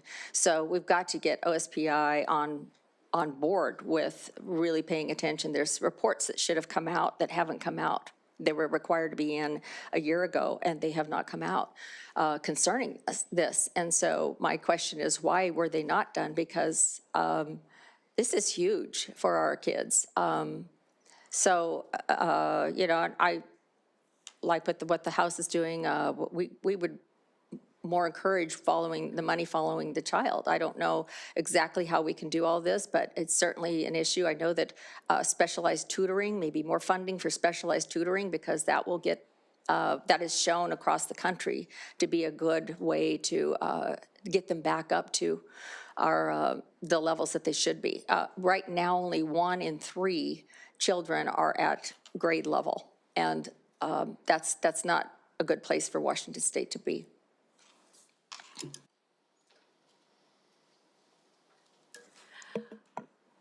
And last year, just in March of 2022, the legislature approved additional funding for counselors, school nurses, and behavioral health support at the schools. And that funding is transitioning in. So this coming school year, then this following school year, more school districts will have funding for those support specialists. You need the framework there to identify the learning loss in the first place. So that's one thing that we did, that as budget writers, we need to be committed to continuing that process. And then Senator Wilson referred to a tutoring pilot project that we did last year, and which is a different way of addressing learning loss on a one-on-one basis. And I think we'll see where those results came out and whether we can beef that program up. But really the achievement gap and struggling children in our school districts has been a problem since before COVID. And so the issues that we're addressing now are, there are things the legislature should be committed to and should have been committed to for years. And I'm hoping that we'll continue to step up and do better on that. I would just wrap up by saying this is a workforce-related issue. So, we can spend, we can appropriate money for paraeducators, for more certificated individuals, for classified employees in the school system. It is a matter of getting them. And the model by which we get individuals in kind of a career ladder into the schools, they understand their passion about education, students, and future success, to utilize that passion that they have, whether they start out as someone with a certificate, not necessarily a bachelor's degree, and ascend through the ranks to becoming, classroom teachers, et cetera. So kids, our students, need a lot of supports, and it isn't just education. So as Senator Rolfes mentioned, with behavioral health specialists and counselors and nurses that are now part of the prototypical school model, there will be an allocation going to school districts for those purposes. School districts are independently run organizations with a locally elected school board, and what they decide to do with those resources is up to them. But we can certainly provide the guidance and the allocation for them to make that money work in their communities for what they think is in the best interest of their students, parents, and community.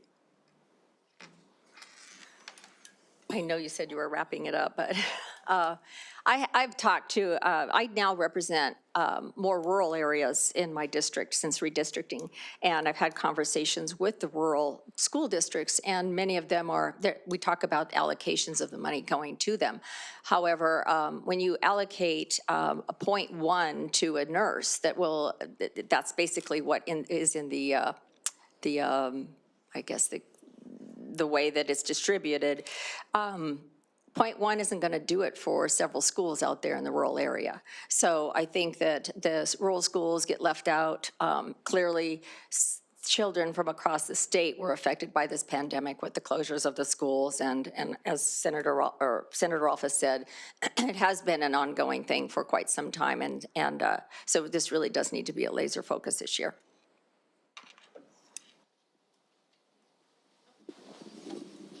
Good morning, Tasia Perry-Cook Crosscut. So college enrollment has been in a historic decline nationwide since 2020. We heard a lot about a lack of young people entering the workforce during the leadership panel earlier. How do we budget in ways that increase access to jobs not requiring a college degree while simultaneously addressing this issue faced by universities across the state? And how do these two issues intersect? I'll start it off this time since I've been going last. I think you landed on it. It is the entire continuum of the workforce, whether it is someone that's been displaced, leaving for post-secondary experience, or all the way through to postgraduate degrees for many of the things that we need to deliver those critical programs and services.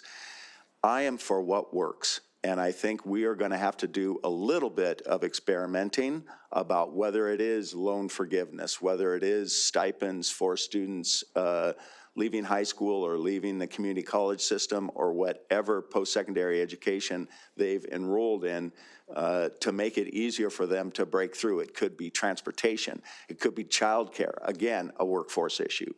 So identifying and trying to remove those barriers through policies and budgets is what we have to focus on, because it is the entire continuum. We don't need just psychiatrists for behavioral health. We don't need just, top-end research scientists in our higher ed institutions. We need the entire support team that goes along with them, and identifying and proportionally investing in that team approach, particularly in the areas that we find most challenging.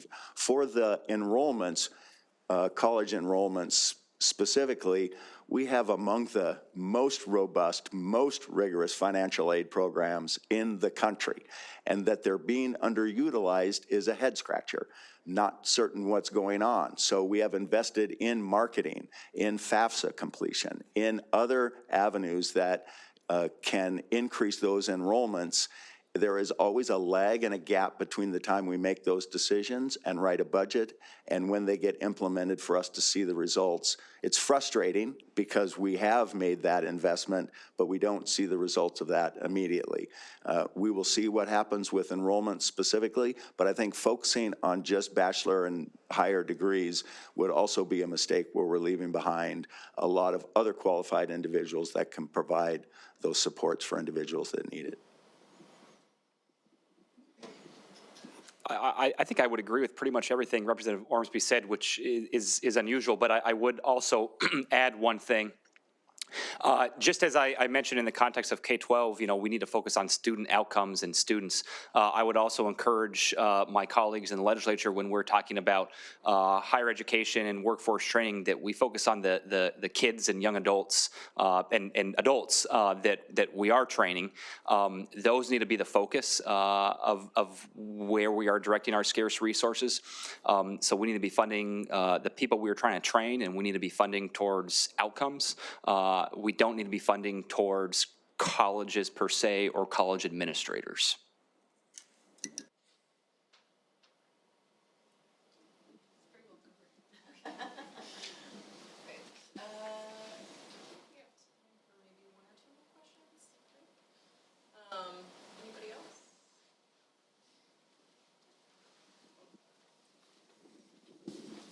Jim Bruner at the Seattle Times. I think I didn't hear from the majority party any appetite for more general tax relief, including Representative Stokesbury's proposal to expand the working families tax credit. I'd just like to hear a little more on why that doesn't seem to be a priority. Is there a reason for that? I'll weigh in favor of the working tax, or the working families tax credit idea, and I credit Representative Stokesbury for being a lead voice on this, going back to 2021, I believe. And I think you saw a lot of bipartisan, bicameral support for that. In terms of general tax relief, Washington State's tax structure, the Department of Revenue doesn't have the same relationship with taxpayers that in states where they actually have an income tax. We do not. So it would be general tax relief. And I think what we're trying to identify in the House Democratic Caucus is specific needs of individuals that find themselves left behind, marginalized, underrepresented, and using expenditures and the budget to target relief to those individuals, because we don't have, we will be entertaining notions, which is in the House, not a function of the Appropriations Committee, but the Finance Committee, and I don't want to get out of my lane in terms of speaking for our Finance Committee folks, but they'll be looking at any number of targeted specific tax treatments to enhance business, to get businesses that are emerging, a chance to get into the marketplace and be successful. But I think from the appropriations and spending side of things, our goal is to target investments to where they're needed. And since it was a question for the majority party, Representative Ormsby covered it. We have, over the last few years, done targeted tax relief, which I mentioned, small businesses, the working families tax credit, the property, putting the property tax cap back, the property tax collection cap back on. But those are the kinds of things we'll be looking at, is where can we help folks who need it the most with the inflationary struggles that they have. Can I weigh in? I'm not the majority, but I did what, we talk about the working families tax credit. I actually had the bill in the Senate as well. We worked together to make it a better bill, which was a very, we had a good outcome there. But the tax credits for this very small businesses amounted to about $100 a year for most of these businesses, which, it's not a lot considering the cost of inflation right now. And we're looking at, inflation is what, 7.5%, almost 8% right now, but that's in general. When you look at food and your staples, it's off the charts. It's like up over 25%. I saw 12 eggs, a carton of eggs the other day for $10.99. I mean, when you're home and you're baking, that's a staple. So your bread, your flours, your milk, all that is way high. I really think that there's a lot of middle income people that are barely making it. If they made it, if it worked for them 6 months ago, it certainly isn't now, because these aren't going up. And now we're looking at a recession coming. So this is the time to do a substantial and meaningful tax relief for the people of Washington. I just believe that that's a very critical issue right now, and the tax credits are, again, they're not real big, but it's the middle income people that I see. The cost of daycare is going up, and then of course with the workforce, daycare, you can't go to work if your daycare closes because they don't have the people in the office to take care of your kids. I mean, it's all so connected. I've been saying this for a while. Your toe bone's connected to your neck bone. I mean, and everything in between, right? It's that old song. I won't sing it. But it really, truly, so much of this is tied together. And I think that's where we're gonna have to unravel and take our time, but do it in a very meaningful way. And I know that, so again, I know House Republicans aren't in the majority yet, but I would remind my friends across the aisle that if the sales tax is as regressive as it is claimed to be, and if the sales tax disproportionately burdens the poor, then a sales tax cut is going to disproportionately help the poor. It's a simple mathematical tautology that I'm not sure the governor's office understands, but I hope my legislative colleagues understand that if the sales tax disproportionately falls on the poor, cutting the sales tax will disproportionately benefit the poor. And I just have to chime in because I think that we are all fundamentally in agreement that childcare is another place where our workforce struggles. And the budget that is before us right now already has built in over $1 billion over the next 4 years in subsidies for childcare for low-income and middle-class working parents. So that is the kind of targeted relief that the Democrats have been supporting over the past few years. A general sales tax decrease of 1% might equal that, but it would be broad-based versus a targeted approach to helping families afford to get back into the workforce.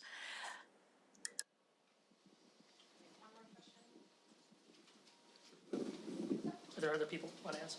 Anybody else?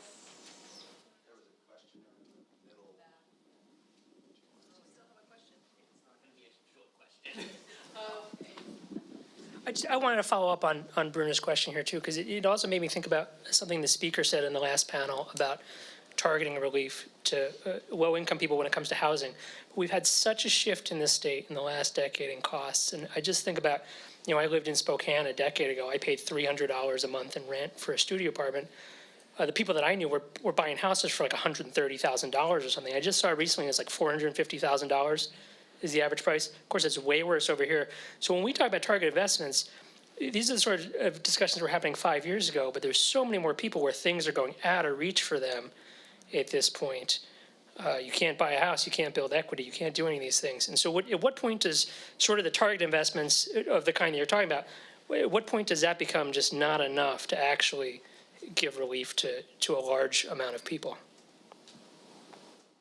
I'll start, Joe, since you brought up Spokane. And I had the same experience as you when, the market rate for rents 10 years ago qualified our area to be able to hit affordable housing marks at the 80% AMI measurement. Those market rates no longer exist. So our sleepy community, not sleepy, our community that was, went unnoticed. And it hasn't, even in the last 2 years, 3 years, I would say, is when that dynamic really changed. And it is the market. It is the market that is determining rents, housing prices, et cetera, and whatever the market will bear. So we have seen some changes in some of those hot market kind of indicators that have happened. I'm very interested, again, when we go to housing, we've got to look at the continuum from those that are unhoused to those that are looking to purchase with down payment assistance.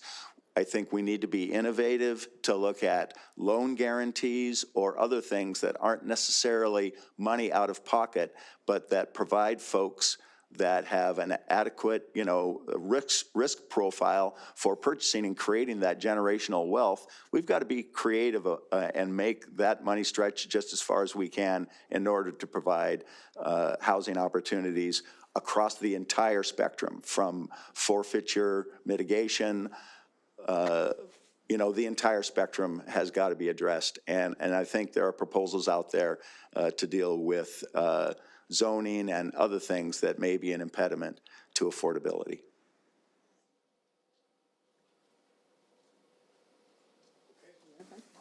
Thank you very much. Drew? The governor's here.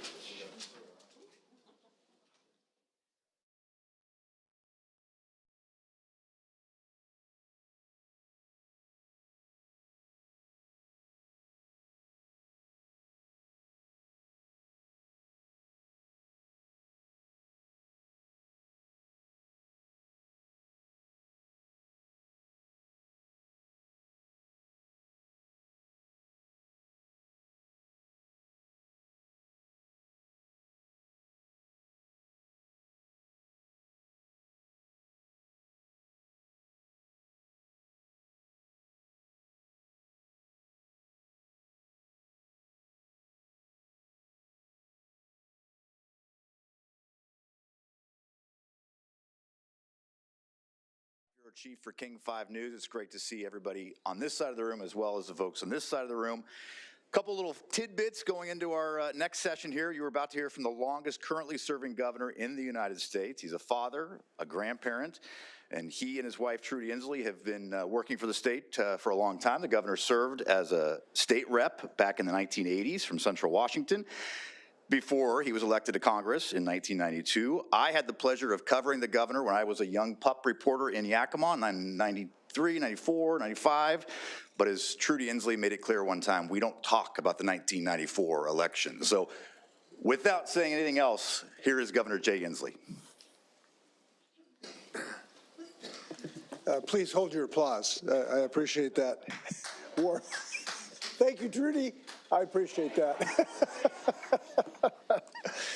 Listen, this is a great day. Trudy and I are very excited. We just ran into Joe Timmons, a new representative, and it's just to see the new people coming here is very, very exciting, looking at the history you talked about. By the way, when you're talking about grandparents, we just have number 5 and 6, 2 new boys, 2 new Washingtonians we greeted the last couple months, which it gives us increased inspiration to help our great state.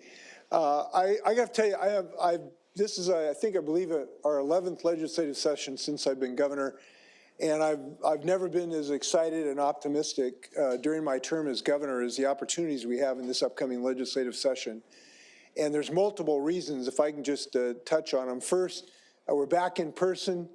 I've looked at these legislators, not a single one of them have aged at all, and I'm very excited to go back to work with them in person. We start off with really tremendous relationships with the legislature. I just asked the two budget chairs, Representative Ornsby, Senator Rolfes, whether they're going to be fully supportive of my budget, and they said they wanted to announce they're going to pass my budget intact, but they just ran out of time today. So I'm excited about progress on that. Second, we start in such a great position in the state of Washington. I think sometimes in a new year, it's appropriate to take stock of where we are as a state. And where we are as a state is a top-ranked state to live in so many different ways. 3 years in a row, we've been listed as the best state in the United States by U.S. News and World Report. We've been listed as #1 in the economy by Wallet Hub. We've been listed as the best state to live as a millennial, which is important. We've been listed as the best state to find a job, and we've been listed in the top 5 in so many other hosts. We start in a pole position, if you will, as a great state, and I'm excited about that. Third, it's very exciting to me personally, and I think for the state, that we are now implementing our climate action to build a clean energy economy in the state of Washington. And now the two major tools in that regard, the Climate Commitment Act, the Low Carbon Fuel Standard, also joined by the best energy efficiency building code standards in the United States. To see that actually starting is a joy for me. I think back to 2010 when I was involved in Congress to help a cap and invest bill get through, and now we have the best bills, the best suite of bills to attack climate change, to give all our grandchildren a chance to have a beautiful Washington. Now starting them actually pushing the go button as we did a few days ago is very, very exciting to me. And I'm looking forward to the continuation on those efforts in the legislature. We're not done working on those issues as well. So those are 3 reasons to be overjoyed to be at the starting line of another legislative session. But we've left more work to do because we are always more ambitious in the state of Washington to try to improve the conditions of our state.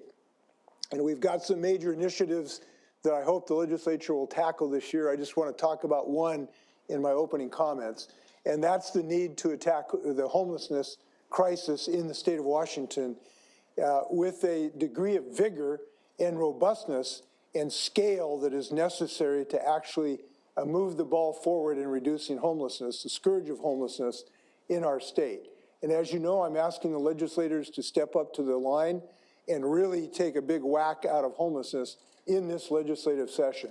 I've proposed a $4 billion proposal to increasing housing, accompanied by necessary support services in mental health and chemical addiction reduction that is necessary to actually move the needle forward on homelessness.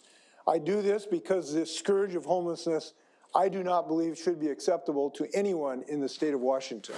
It simply is not acceptable to think the most beautiful state, the #1 state in the United States, would somehow accept this level of people living in squalor on our roadsides, in our parks, and in our neighborhoods.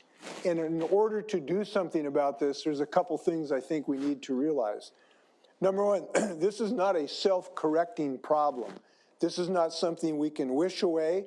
It is not something we hope that will somehow just go away in the years to come. We have to act if we're going to actually reduce homelessness at scale.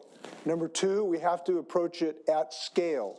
Nibbling little small actions is not going to take the necessary bite out of homelessness that we need. #3, we know that things we have done are successful and will be successful if we do them at scale. We've made significant investments to the tune of $30 or $50 million every year since I've been governor. They, in a sense, have been successful. We are moving people out of homelessness. We are getting people the mental health treatment so that they can return to their jobs and their families. And we are succeeding for hundreds and thousands of people in the state of Washington. So what we do, we know has worked and will continue to work. We simply have not done it at the scale that is necessary, as the increasing rents, lack of housing have driven more people into homelessness. And we have to really recognize that reality. #4, this is an investment we're going to ask legislators to make. This is a large sum of money. It's $4 billion. But it is not throwing money over the transom. It is making an investment that actually produces an asset. We are transferring cash, if you will, into a fixed asset, just like when we buy a house. We get something for our money, which is housing.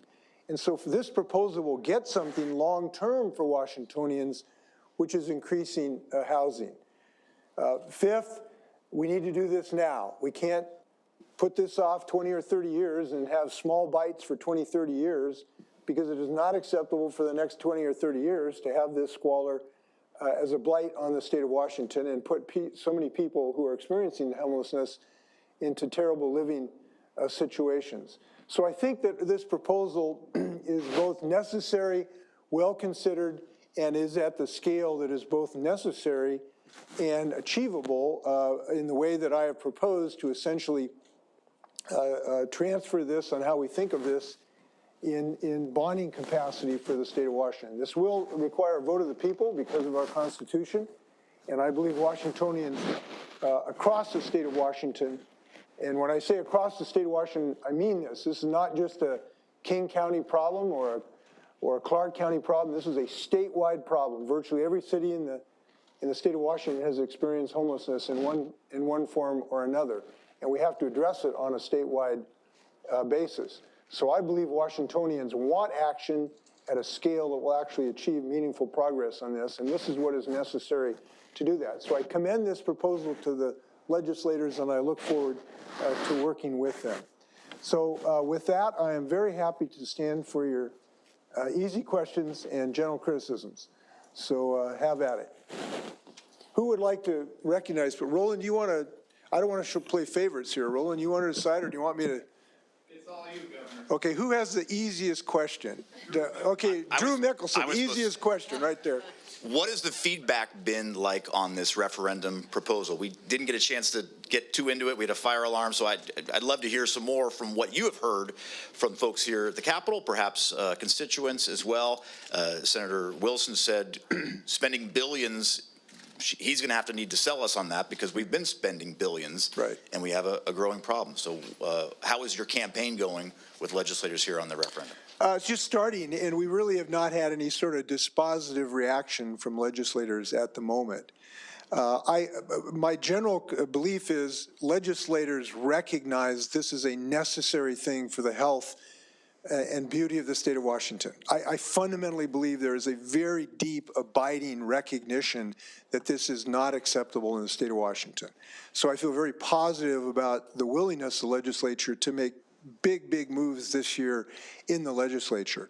But we do not have sign off on people in the legislature on this issue because it is a new idea, and they're gonna roll it all over their tongues and look at the details of it.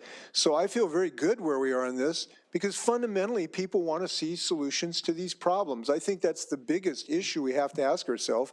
Is this acceptable for the next several decades in the state of Washington? I'm very confident that this legislative body, given what the voters did at the next election cycle, which was to make very clear there wasn't a big red tsunami in the state of Washington, really want action in this regard. So I feel very positive where we are right now in this regard.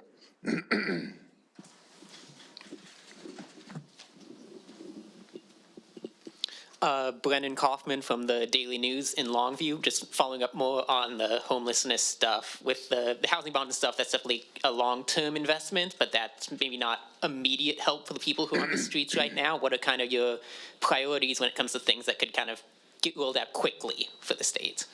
Well, quickly, it's one of the reasons we're asking for this bonding capacity. Rather than just having appropriations every year where you can only do a small amount every year, we believe we need immediate action. And that's why we've asked for larger bonding capacity so we can start this acquisition immediately as quickly as humanly possible.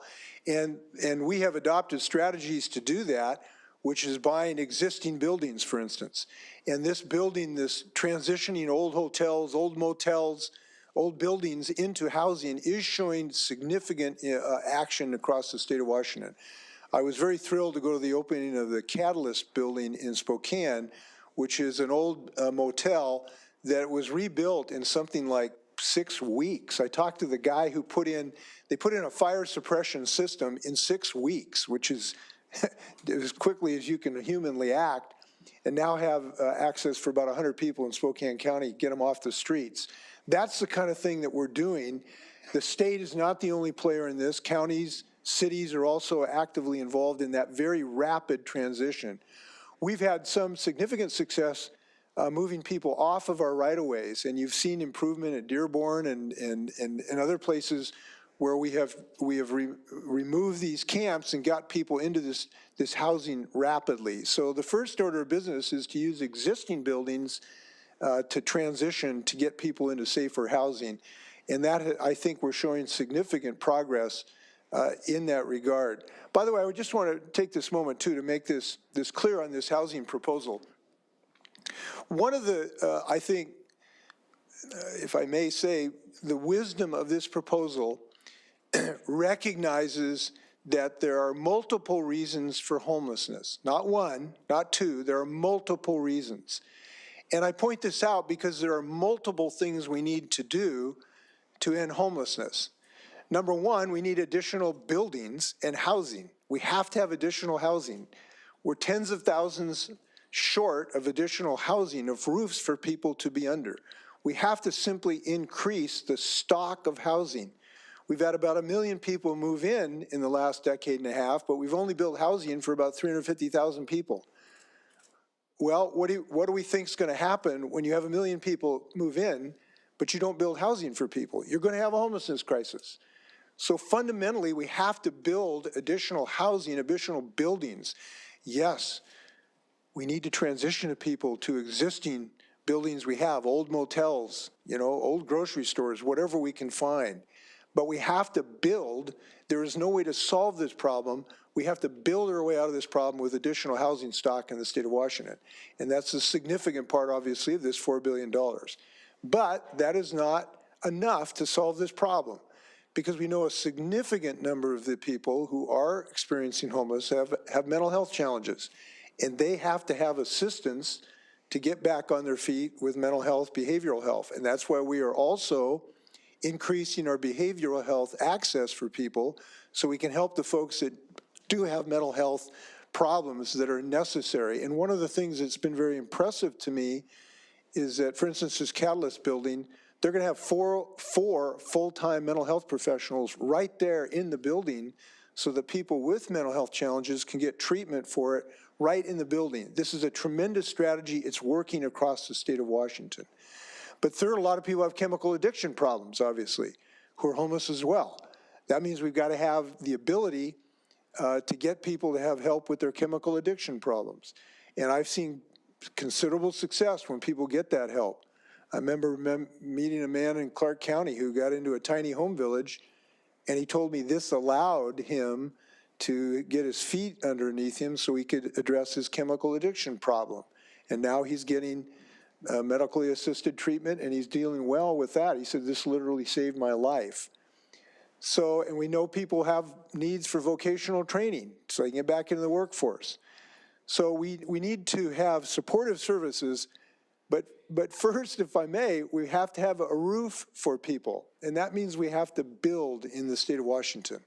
And this will allow us to do that. Now, there's some other things we need to do in our zoning laws. I think I heard one of the representatives talking about that, so we can free up land to actually increase, have places to actually build more housing as well. So there's many things we have to do, and we need to do all of them, not one of them. Who's got another easy question? Yeah. Hi, my name is Renee Diaz. My name is Renee Diaz. I'm from WNPA. So you talked about climate change within Washington. Recently, we had drastically dropping weather temperatures. We had our wildfires. We're seeing the impact of climate change currently right now. So when you say the best suite of bills for climate change, what does that mean for Washington, and what's going to happen here in the state with that? Well, we're going to continue to accelerate our transition to a clean energy economy, where we're using clean fuels rather than unhealthy, polluting, dirty fuels and dangerous fuels, which is basically fossil fuels. And what these bills are going to do is to accelerate the transition that is going on, to accelerate our ability to use the sun, the ultimate fusion source. By the way, there was a lot of excitement about the net gain of energy in a fusion. This is a major scientific achievement, but we have a fusion source already. It's called the sun. And if you use it, convert it using photovoltaics, you make electricity using fusion power. So the increased use of solar power, the increased use of wind power, the proliferation of new battery technology to power our cars and our grids so that we can integrate renewable sources of energy into the grid. And by the way, we are making huge strides on this. And one of the most exciting things to me in this is that we've got two of the leading battery manufacturers in the world are going into Moses Lake, Group 14 and Sila. And they've developed a new way to do a silicon anode battery, which is, could change the world. And they're both going in building manufacturing plants in Grant County. That's pretty exciting to me. It means people have more access to electric cars to help them bring down the price of electric cars for those who need it, which means increasing electrical charging stations that are available as well, which we're building chock-a-block across the state of Washington. It means more energy efficient buildings and houses so we don't waste energy heating the outside, right? Because we got so many holes in our homes. It means access to heat pumps rather than dirty gas. And as you know, our building codes were first in the nation to make sure every consumer has access to a heat pump so they don't have to put dirty gas in their buildings. And by the way, that's a really good idea because right now it's called natural gas. It's also called dirty gas or fossil gas.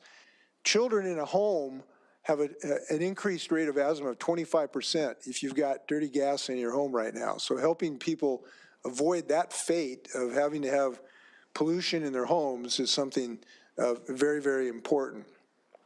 So I think obviously in our transportation, getting more public transportation and clean fuels opportunities for people in our transportation system, that is being financed by our climate change bills. The first auction will be in 1 or 2 weeks, I think, to start generating dollars to do that kind of work. So that's a very quick rundown on the transition that we'll see. But bottom line, it means Washingtonians are going to have healthier air to breathe, and they're going to have the chance to have forests in the hills and salmon in the rivers and water that's not so hot that nothing can survive except jellyfish and seaweed. And having that chance, I think, is a really profound, exciting benefit for the state of Washington.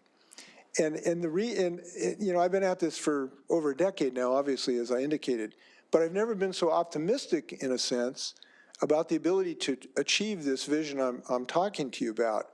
And the reason is that literally every day I read about some new technological advance that makes these clean energy sources more effective, more efficient, and lesser cost. Every single day. I mean, this morning I read about a company building a vertical takeoff and landing electric kind of plane or helicopter, right? And that, that they're going to build. We're doing this. We just had the first, all electric airplanes manufactured in the state of Washington. The motor's manufactured here too in Bellevue. So every single day we have a new technological advance that ought to give us optimism about the success that we've charted in the state of Washington. And I have to tell you, I'm very proud to be a governor who literally can go around the world and tell people of the good work we're doing here. I went to the International Climate Conference in Egypt, and people know about Washington State. They know we're leading the state of Washington. And I'm proud to carry that flag because other states are joining us as well. We're showing what's possible. I'm overjoyed what the Congress has done. And I really appreciate President Biden's leadership that's led to about over $350 billion of investment. I hope about half of that, I hope ends up in the state of Washington. But that's not enough. We will not meet our goals without vigorous state action. So I hope that wasn't too long an answer to your question. Hi, Alexandria Osborne from WNPA. But the top 3 issues facing legislator are homelessness, or economy, public safety, and homelessness. And I've heard a lot of talk about homelessness this morning, but how do you hope to focus on economy and public safety? Because those were like one of the top 2. Well, the economy, we need to continue what we're doing. Look, we've got the best economy, or the top 5 economy in any measure for the last several years. We've been supremely successful. And there are many reasons for that. We've been fortunate to have brilliant entrepreneurs. We've got the most skilled workers in the United States in so many different ways. But we also have done things from a public standpoint that has helped our economy. Our investments in transportation have been enormous. As governor, I've helped pass and led two of the largest transportation infrastructure improvements in the history of the state of Washington. So having continued infrastructure improvements is something I've led, and I'm proud of those achievements. Secondly, we've made huge investments in the education of our young people and our not so young people, and we're continuing that course. We have another $1 billion of additional, or actually $3 billion, I think. I'll get back to you on the exact number of increased investments we're making in so many different ways. This year, I'm excited that we're increasing. I hope the legislators will join me in increasing access, investments in special education, continuing our efforts to build new early education opportunities for kids, healthy things in our colleges, including a Clean Energy Institute at the Washington State University campus in Tri-Cities. So those investments we made in education translate to a great economy. Third, we've supported our workforce by having some of the best healthcare laws in the United States. So people, you want healthy people who are going to work in your business, and we're just listed as having the best access to healthcare. I think we are number 1 or 2 in that as well. I left that out in my list because I'm so humble. But so we have tremendous support for the working folks. So these things translate in supporting an ecosystem that allows your economy to thrive. Now, I'm not taking credit for all the success of, Amazon and Microsoft, but I do believe that we have created the conditions where businesses and working people can thrive, and we want to continue the development of that. And we are always adept at looking at the next big thing, right? So we, in Washington, essentially built the new aerospace system with the Boeing 707. We started the software revolution at Microsoft. We're always looking for the next thing. Well, we know what the next thing is, and that's clean energy. And so that's why Washington is again doing what we've always done, which is to be in advance of the rest of the world on the next big thing. And we are now ahead of the rest of the world in the next big thing, which is clean energy development. I mentioned just a couple of these companies, and I can't turn over a rock in the state of Washington without finding some entrepreneur with a great new technology, whether it's batteries in Grants County or whether it's fuel cells in Soto and King County or solar panel farms in Lind.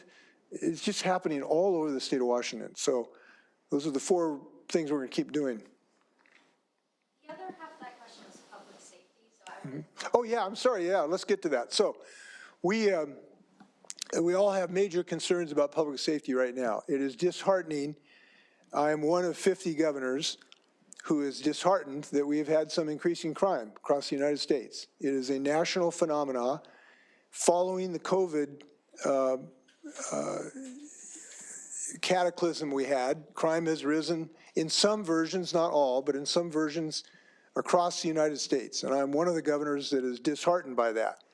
We all are experiencing this. We're all concerned about it. And I think there's a number of things we need to do, and I'll just mention some of them. Number 1, we have to make sure we have adequate law enforcement resources and personnel to respond to this. And that's why I'm happy that we're building new access to train police officers in the state of Washington and to have new campuses so we can train enough law enforcement officers who are well-trained, including in training in de-escalation tactics, so that we can have enough police officers on the beat. And the state of Washington is doing its share to make sure that that's true. Number 2, we have to do some things in gun safety. Gun shootings and homicides to some degree have gone up. And one of the reasons is because we have a lot of people the wrong people have the wrong gun at the wrong time. And that's why we're proposing some meaningful and I think common sense ways to address that. One of which would be to make sure that if you're going to have a gun, that you have some degree of safety training about how to use that gun safely. And so to assure that, to have a license, to make sure you have some modest degree of safety training. This has been used in other states, and they've been very successful in reducing the number of gun violence by having that measure. I also support not having weapons of war on the street. And so there's some gun safety bills that we need. Third, we need to address the mental health of Washingtonians. And as I've said, we want to make significant investments to deal with the mental health challenges that we have. Obviously, we're concerned about our children's safety, and we want to make sure that we have adequate support for our students in their mental health challenges in this regard. I was at Ingram, where I went to school, talking to the folks where that horrible tragedy took place. And sort of, you know, their two major requests are A, we get better mental health access for students, and B, act on gun safety issues. And at our press conference, we had an Ingram student who was more brilliant than I ever was when I was 17, who was very articulate about having to get those things done. Now, I mentioned both law enforcement and mental health, and I think it's really important when we talk about public safety not to get trapped into, oh, it's that solution, no, it's this solution, no, it's this solution. There's multiple things we need to do, and I hope we will do multiple things in this regard. Kate? Hi, Governor. I'm Kate Riley with the Seattle Times. So you've set a really great example for state officials on transparency issues, committing early on not to use executive privilege and also vetoing that disaster of a bill 7 years ago, 5 years ago, to exempt the legislature from the Open Records Act. I'm wondering, though, you know, we understand that legislators are increasingly citing legislative privilege to keep information from the public. I'm wondering, what are your thoughts on that? Well, first off, this is a remarkable achievement. The Seattle Times said something good about the Inslee administration. This is a breakthrough moment. I want to take just a few moments to relish this achievement. Who knows? Maybe it could be a habit for me, and we'll see. Important issue. As you know, I have been committed to try to embrace as much transparency as we can in the executive branch. I would encourage the legislative branch to adopt those general precepts. I haven't seen any specific proposals this year in the legislature that I can address. All I can tell you is that I think we have, in the executive branch, demonstrated that we can be effective in leading the state while also being as transparent as possible. And we have found a way to do that effectively. I hope legislators will, you know, can achieve the same result. I do think it's important.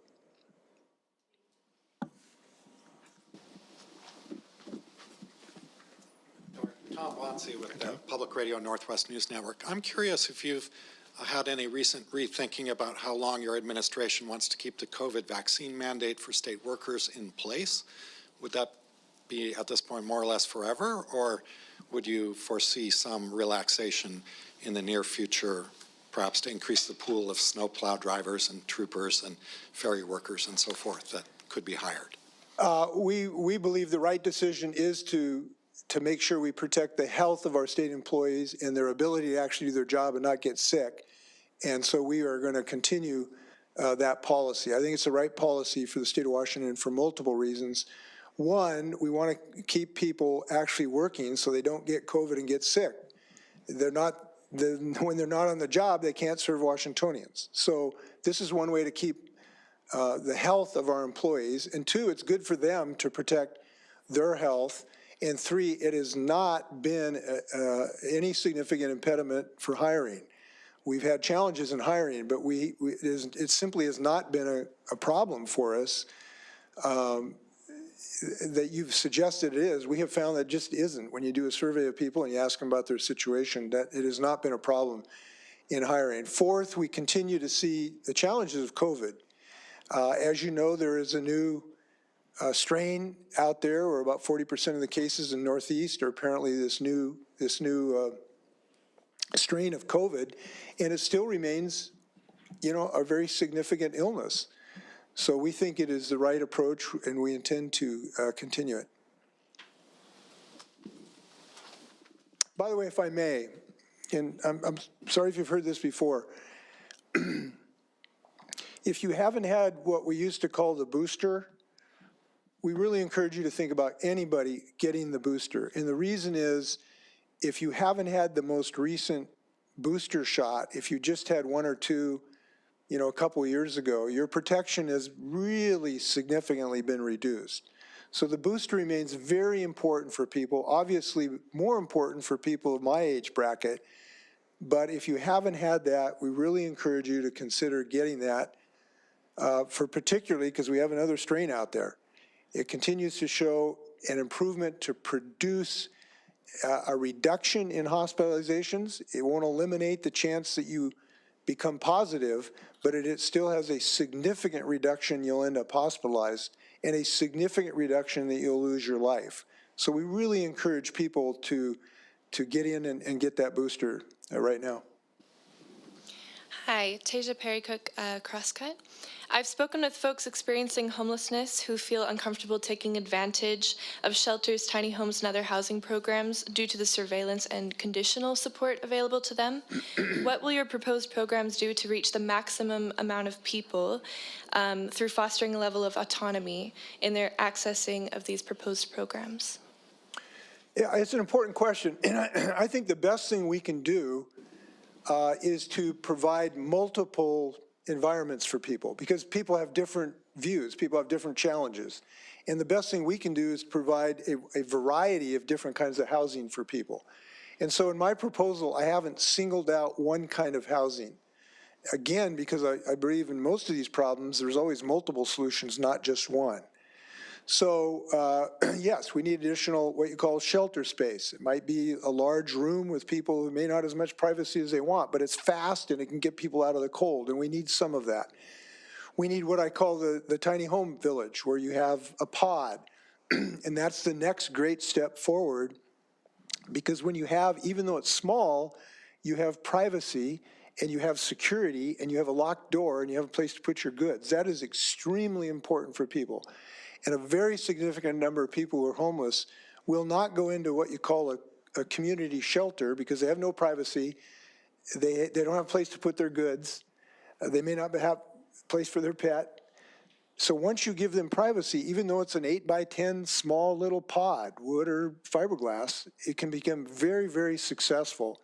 And that's why I have advocated to give an opportunity for local communities to do these tiny home villages. I think they've been tremendous as the next step out of homelessness. Third, we need more permanent, like this motel situation. It's a more permanent building. It has a more sense of security.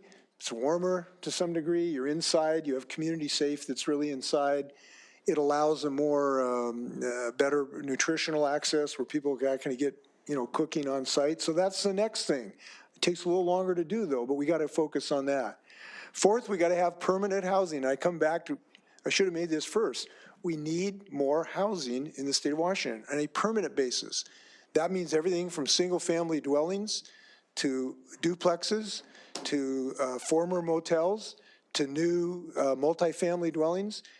And importantly, and I want to say this because it gets lost, we need more housing for people who might want, which call the middle of the market. Those are people who do have decent paying jobs and they need housing. If we do not build more what you call middle of the market housing, those people will then just compete and drive up rents for those who are on the lower end of the spectrum become homeless. So we need to build housing throughout the spectrum to serve all Washingtonians, or we won't solve this problem. And this is one of the reasons I'm very encouraging the legislators to free up more land to build housing, particularly in our urban areas. Right now, vast swaths, you can't build this kind of housing, middle of the market housing, because it's zoned as all single family dwelling. You can't build this kind of, and our kids, by the way, our kids are just suffering this inability to buy a home in significant part. They should be outraged, frankly, that my age group has zoned them out of the markets. Our kids need a place to live, even if they have good paying jobs. So we need more housing long-term and the long-term solutions as well. Now, this may not bring every single person out of homelessness. There's some small percentage of people who are still going to want to camp out, if you will. But that shouldn't stop us from really attacking this problem.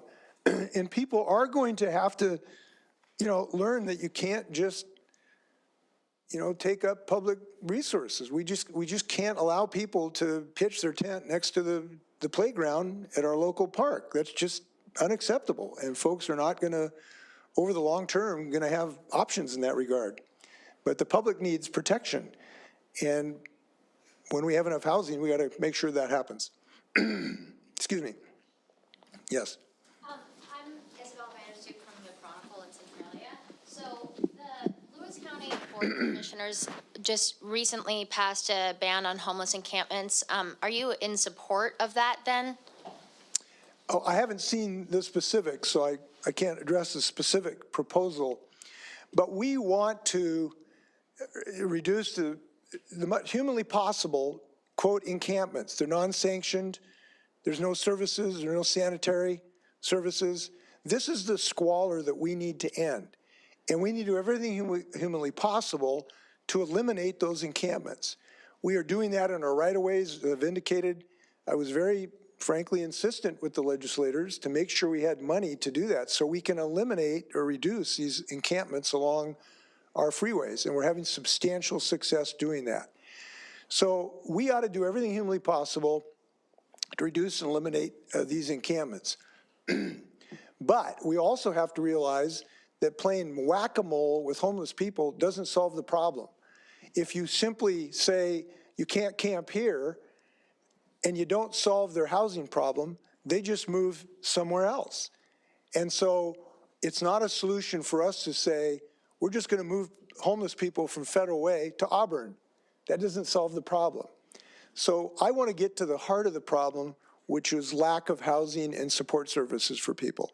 And that's the thrust of what we're doing. That's the only way where we're going to really eliminate homelessness, because a whack-a-mole strategy doesn't work.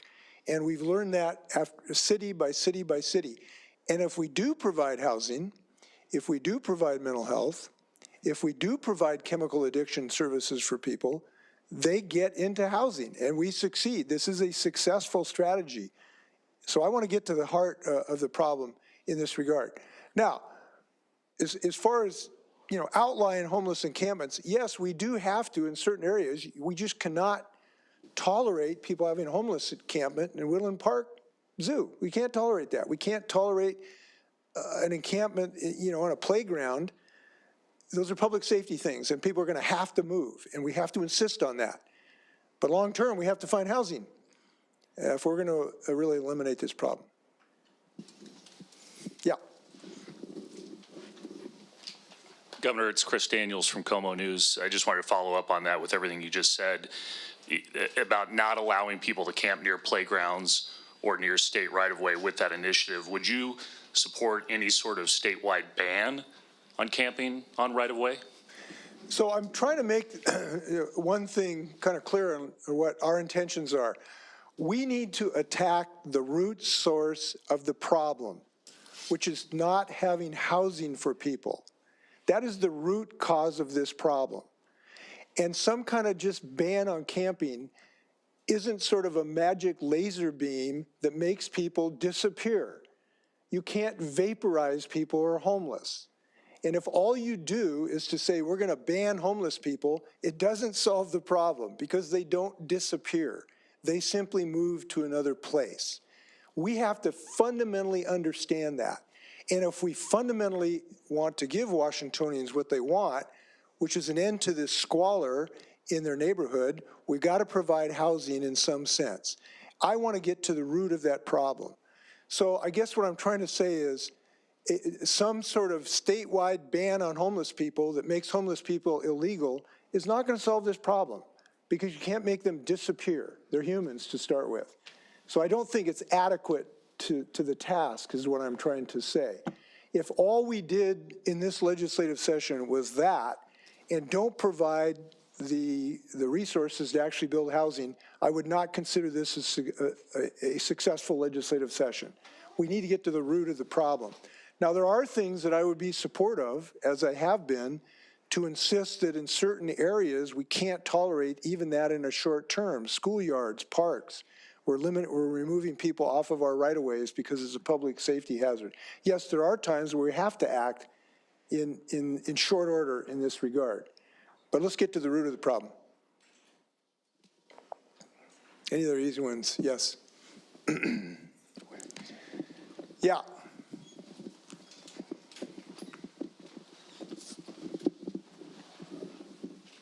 Jerry Cornfield from the Everett Herald. I wanted to go back to public safety. Law enforcement, elected leaders in cities and counties around the Puget Sound would probably add 2 more items to work on. The Blake bill and the vehicle pursuit bill, 2 pieces of legislation, one you've signed and one that didn't reach your desk last session. What's your approach on those going in terms of the policy on how to handle folks in possession of drugs, policy on how to allow and initiate a pursuit of an individual? So in the Blake decision, as people know, this was a decision by the Supreme Court that mandated changes in our laws. I have not made a specific proposal on the Blake decision, but I think these general principles are in mind. Number one, we have to make sure that we promote and enable people to get treatment for their chemical addiction problems for a variety of reasons, including their health and public safety, and the demands that we not have people in a condition that makes them a threat to the community. And we need to promote that, and we need to enable that. And I'm looking forward to proposals by legislators to be able to do that. I don't think that total decriminalization of drugs is an answer to that, because I think we do need to promote people getting into chemical addiction, and finding a way to promote that, I think, that is the appropriate measure. So I'll be working with legislators, listening to their ideas in this regard.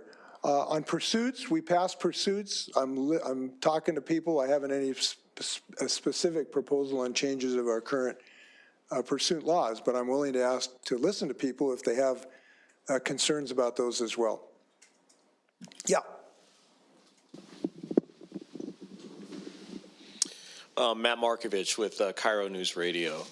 Going back to the homeless issue, and I'm sorry to keep on hitting that, but this is I thought about a question I asked Senator Murray when he was mayor of Seattle, when he announced the homeless emergency there, and a lot of the same talk that he said, I'm hearing from you today that we need to take a crack at this in a big scale now. I asked him, is Seattle too compassionate? And in the same way, I want to ask you the same question, because research showed that the latest numbers we had from King County is that 15% of the people homeless in Seattle came from outside of King County. But yet Seattle, Los Angeles, and New York are accelerating in their homelessness because of their policies. So I'm asking you, Governor, are we becoming a sanctuary state for the homeless so people can come here and know they'll be taken care of? No, I don't believe that is what we intend to do or will do in any regard. We intend to eliminate homelessness to the extent of humanly possible by rational policies. And these are rational policies that have not shown to end up with some giant influx of people. When you look at homelessness, and they do surveys, the vast, vast, vast majority of people who are homeless essentially have been in that community for years. And that's simply the reality. So I don't believe we've seen a situation where people from Arkansas are moving for Washington because they can live in a tiny home village. I don't believe that that's going on significantly. Sure, there's some, but it has not been a reason for us to accept homelessness. And if there is a person from Arkansas that came here because they wanted a tiny village, it is not a reason to accept thousands of people living in squalor on our right-of-ways, in our playgrounds. That is not acceptable. We have to act on this. Now, as far as compassion, when we do this, it is appropriate, fair, and humane that when we do provide access to housing for people, they need to get into it. They need to get into it. So if somebody's in a tent in a park or on our roadway, and we give them an opportunity to go to a tiny house village, they need to go. And if they won't go, they are going to have to get off the public right away. That's a fair thing to require of people, and we are requiring that to happen. That's why we have been successful in eliminating a goodly number of these home encampments, because we have been insistent about that. So I think that we're generally on the right track. We are having success in reduction of these homelessness encampments. But again, unless we do it at scale, we're not going to solve this problem. It all comes down to scale, and we have to be as ambitious as the problem. Now, if I may, let me address a larger issue. Why does Washington have a disproportionate homelessness problem? Why does California have a disproportionate homelessness problem? And if you look around the United States, it's a great irony, but the places with the most successful economies significantly have had some of the greatest problems with homelessness. And the reason isn't actually rocket science. We basically are bringing in about 1.5 million people every decade and a half of brilliant computer scientists and retailers and engineers who earn high incomes. They move to the state of Washington. They then compete for a limited housing stock, and they bid up the rents. And when the rents go up, you get more homeless people. The single mom who was just holding on with 2 jobs, who then gets, her car breaks down, and all of a sudden she's homeless because she can't bid against a computer scientist who's moved here to the best economy in the United States. So it's an irony that because we've produced the most dynamic economy in America, that we have rents going up so fast. Why? Because we're not building enough housing. It comes back to actually having enough housing. So there's a global reason for this, and a significant problem comes back that we simply do not have enough housing. We got to do something so those rents become more acceptable to people. Now, I know a significant number of people have mental health challenges. A significant number of homeless have chemical addiction problem. But there is also a very significant percentage of people who are economically homeless. They're actually working and they can't afford rents. And they had one health problem that threw them off the track. Or they had an abusive boyfriend and they can't live there anymore. Those people are homeless too. And those are economic, refugees, too strong a word, of the fact that we don't have enough housing in the state of Washington. Long answer to a really important question. Yeah. Last one. Last question. We'll give Drew an extra one too, because he started this. Alexandria Osborne from WNPA. But once these housing becomes available for the people who need it, how do you plan to help them afford it and keep that house and not become homeless again? Yeah, well, important question. As a component of this, we want to have subsidized housing long-term for people, if their income never gets enough to actually survive and pay rent, to have that subsidized housing long-term. We also have some provisions, hopefully, for low-income people to have some additional ability to actually buy housing as well. That's one of our proposals. So we have structured this in multiple ways, from rental vouchers. There's multiple strategies. We want to look at every one that works, that does provide that sustainability for people. And I think we've been successful in this regard. I think actually one of the great challenges in this discussion with legislators is that there's frustration that we haven't solved this problem yet. So there's a tendency of saying, why haven't we solved this problem? Why should we help? This is an unsolvable problem. I can understand that frustration. I've been frustrated about it because I've provided in each budget tens of millions of dollars of additional money, so I understand that frustration. But the reality is that this actually works. And when you meet the people who have got into housing and have got that job, have dealt with their chemical addiction problem, it's very fulfilling, frankly, and that's happening by the thousands in the state of Washington if we pursue all these strategies. Drew, do you have one more, and then we finish? Okay, I want to thank you very much. Look forward to sine die. Good luck.